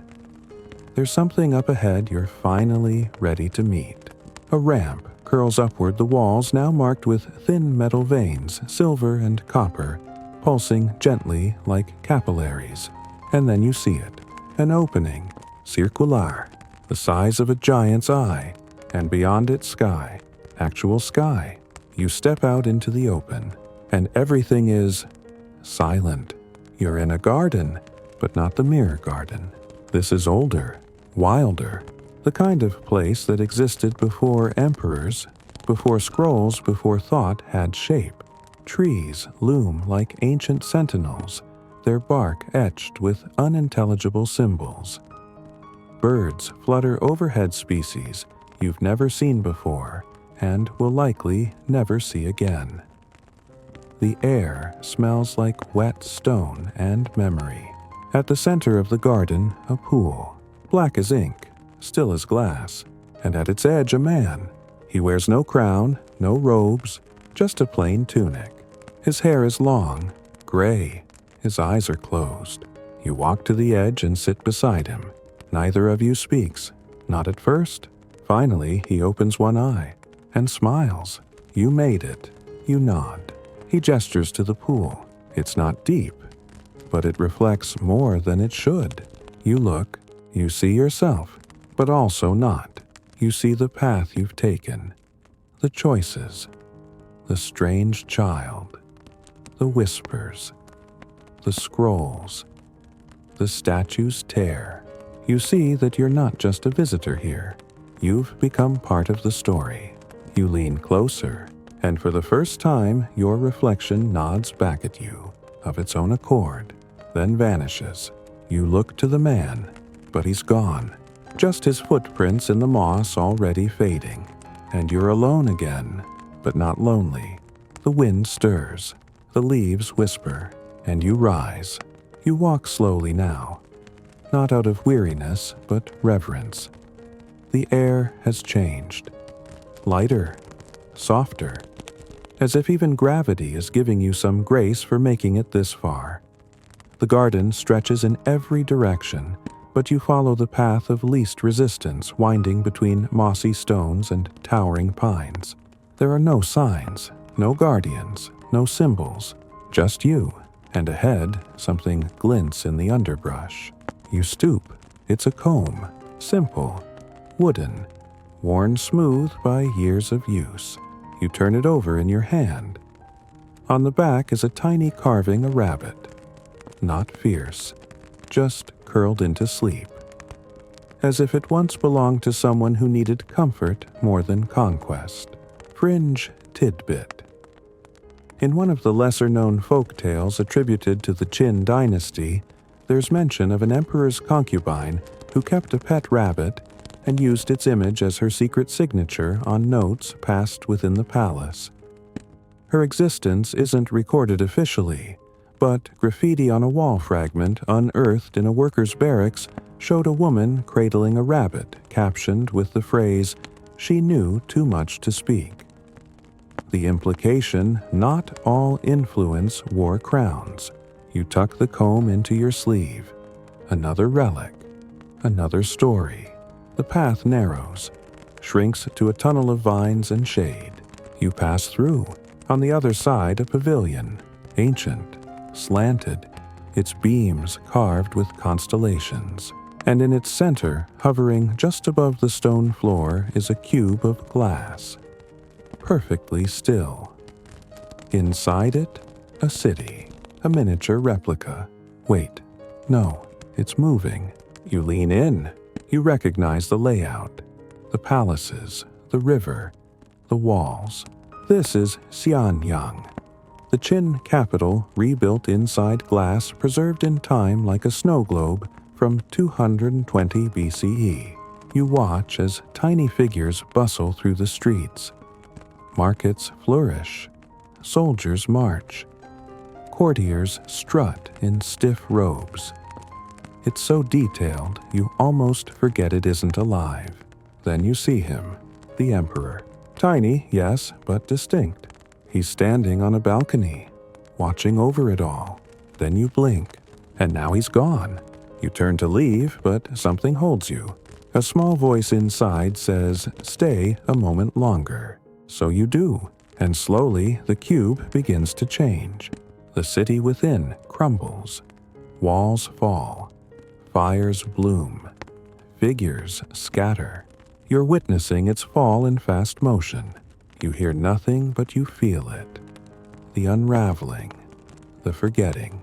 And then all that's left inside the cube is a single tree, the kind from the garden outside. Historians still argue whether Xianyang was truly erased by the Han to obliterate the Qin legacy, or whether its records were lost simply to time. Some claim the bones of the city are still beneath the modern landscape, humming with stories that refuse to stay buried. You turn from the cube unsettled, but not afraid. The pavilion begins to dissolve behind you beams, disintegrating into dust. Not a punishment, just time doing its thing. You step onto another path, this one paved with mismatched stones, like fragments of a memory road. Each step lands with a faint tone, a note. You realize you're walking a melody. The path of echoes, maybe. At first it's random, then rhythmic, then undeniably familiar. It's the lullaby from earlier, the one that sang itself into your ears when you touched that statue's tear. You hum along, not consciously. Your body knows the tune better than your mind, and just like that you arrive. A new chamber opens before you, Unlike the others, this one isn't grand. No statues, no relics, just a scroll, suspended mid-air, glowing faintly. You approach. Your fingers barely brush its surface before it unfurls, not outward, but inward. You're pulled into its ink, and suddenly you're standing inside a library. Not any library, his library, the forbidden one. Row upon row of scrolls, each labeled in meticulous calligraphy, each buzzing with potential. You walk the aisles, history, philosophy, dreams, edicts, punishments, love letters, apologies, recipes. Yes, one labeled soup for sadness. You open one scroll. It contains a letter, not written to an official, but to a child. It reads, "When you remember me, remember the silence I carried." It was heavier than the sword. Another scroll. To build unity, I gave them one language. But in doing so, I lost the right to speak my own truth. Another, I was afraid of the stars. Not because they judged me, but because they never looked away. Mainstream history tells us that Qin Shi Huang, standardized weights, measures roads, even language. But here within this intimate archive, you see the cost, the weight behind that unity. A man who exchanged chaos for order, but found that peace doesn't always follow. You reach a final scroll. It has no title, only a single mark, a fingerprint. You press yours against it, and for the briefest moment you see it all. The boy he was, the empire he built, the lives that fell in its shadow, the dream of immortality crumbling like sugar in rain. And then it's gone. You're back outside the library. The scroll returns to its place in the air, then fades. You step forward, a soft chime. The path ahead opens, not grand, just wide, inviting. You walk forward your steps softer now, not because you're tired, but because you understand this was never about secrets. It was about seeing the man behind the myth and choosing to carry his story with care, not as a monument, but as a whisper. You walk the widening path, still feeling the whisper of scroll ink on your fingertips. It's as if the entire journey has finally settled in your bones, less like a story you've heard, more like one you've remembered. A memory that wasn't quite yours until now. The sky above has shifted. It's dusk, somehow. Pale gold folds into lavender. The kind of light that makes everything soft-edged, dreamlike. The hush before the hush.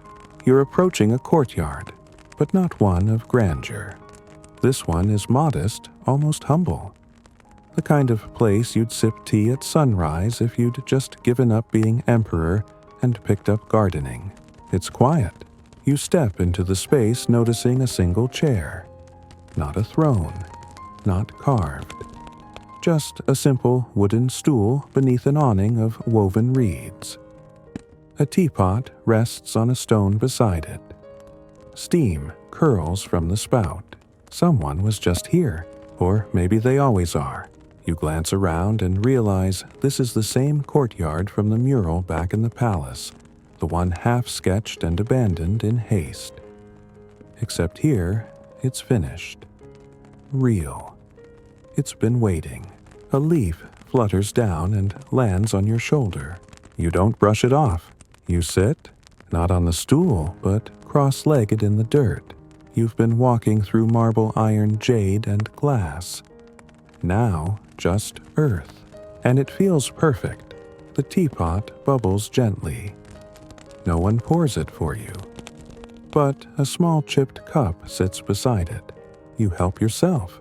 The tea is warm, bitter, and faintly sweet like everything you've just seen. A small wind moves through the trees, and you hear it again. Not a voice this time, a hum, the melody, that lullaby. But not from the path or the cube or the statue. It's in your chest now, like it never left. You hum along, and the ground beneath you seems to hum back. Then you see something in the dirt, carved carefully like someone had been doodling with a twig. A turtle, surrounded by waves. Mainstream historical fact. The turtle was one of the 4 celestial beasts of ancient Chinese cosmology, representing the North Winter and longevity. It was also the animal most associated with oracles. The plastrons of turtles were among the earliest mediums used to divine fate. Qin ancestors, long before unification, carved their future into these shells. It's fitting that here, at the quiet end of the labyrinth, a turtle waits again. You brush the carving lightly, and under the turtle more symbols, words, but not written for reading, written to remember. You close your eyes and see flashes. The emperor, as a young boy, hiding from storms in a library's crawlspace. A soldier weeping over a cracked sword. A scholar burning his own poetry before the censors could take it. A gardener folding paper cranes from forbidden scrolls. Fringe tidbit. One unearthed Qin grave, long dismissed as belonging to a low-ranking attendant, contained not bones, but thousands of tiny paper cranes folded from ancient legal documents. Some archaeologists believe this was a silent protest from a forgotten scholar who refused to let the regime's cold edicts be his only legacy. Others argue it was simply ritual burial art. But that grave, it's since been resealed untouched, almost reverently. You open your eyes. The courtyard is fading, not in a scary way, more like the edges are dissolving into stardust. You blink, and the stars are no longer up. They're around you. You're floating now, still seated, still calm, as if the universe decided to cradle you for a bit. The stars shimmer in familiar shapes. You recognize constellations, but rearranged. They form the wall, then the tomb, then the emperor's face, then yours, and then they fade into nothing but pinpricks again. Historians still argue whether Qin Shi Huang's quest for immortality was truly about fear of death or a desperate need to be understood. Perhaps he didn't want to live forever so much as he wanted his story to, but he controlled it so tightly he accidentally made it harder to hold. Until now, you drift gently downward, back to Earth, and find yourself in a final chamber. This one carved from light itself. Nothing solid, just suggestion. You walk across an invisible floor. At the center stands a pillar of water. Yes, water. Suspended vertically. Turning slowly like a liquid mirror. You approach, and for the first time you don't see yourself. You see a library, but it's not the emperor's. It's yours. Scrolls, memories, laughter, dreams, regrets, all waiting to be cataloged, not by force, not to control, but to preserve. You reach toward the water, touch it, and it ripples. One word forms in the center. Remember. That's it. No royal decree, no prophecy, just a gentle command. You step back, and the world begins to soften again. Edges blur, colors melt. You feel yourself descending not down, but into sleep, into stillness, into the part of your mind where dreams and stories wrap around each other like vines on an old temple wall. One last image, a single candle flickering on a windowsill in Xianyang. Someone has lit it for you to guide you home, and with that, you exhale. Your exhale drifts like silk through the chamber, and the world responds not with thunder, not with revelation, but with a hush.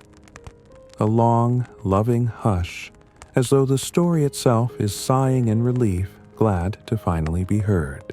You are standing in a field now.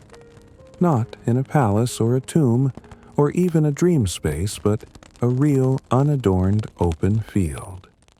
the kind the emperor might have marched through before he knew the word emperor even existed. There are grasses swaying, tall, dry stalks that hiss softly in the breeze. A few dragonflies bob lazily in the fading golden light. You walk forward slow, barefoot now.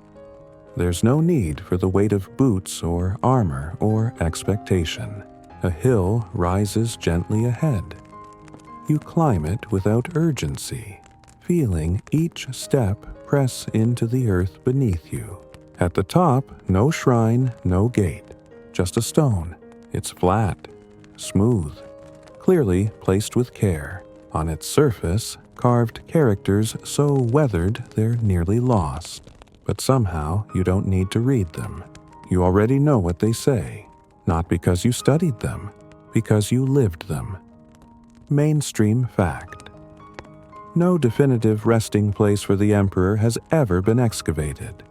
The mausoleum remains sealed untouched, encased beneath a man-made hill near Xi'an.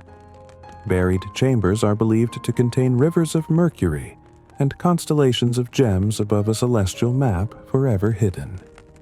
Still, no one's dared open it, part out of reverence, part out of fear. Yet here you are, atop his story, and instead of secrets, what you find is peace. The grass around you rustles. You sit, letting the wind comb through your hair. A bird cries in the distance, not mournful, just marking the moment, and then you feel something beside you. You glance over, not a ghost, not a soldier, just a figure, familiar but not quite nameable. He doesn't speak. He doesn't need to.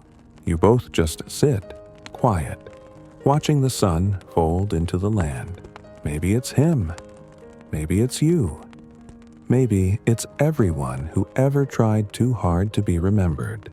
And maybe it doesn't matter. The hill is warm beneath you, the breeze a steady rhythm, and just like that, the layers start to slip away. The armor, the crown, the scrolls, the fear, the name. Just you now, breathing, blinking slowly, feeling the hush turn into something heavier, sleepier. The stars start to blink back into the sky, not one at a time, more like they've been waiting behind a veil, and now someone's pulled it back. You lie down, letting the hill cradle you like a child, and you remember one last thing, that lullaby. It comes again, not from outside, from inside, a song older than nations, older than walls, older than power. And in it you hear a promise, not of immortality, but of rest.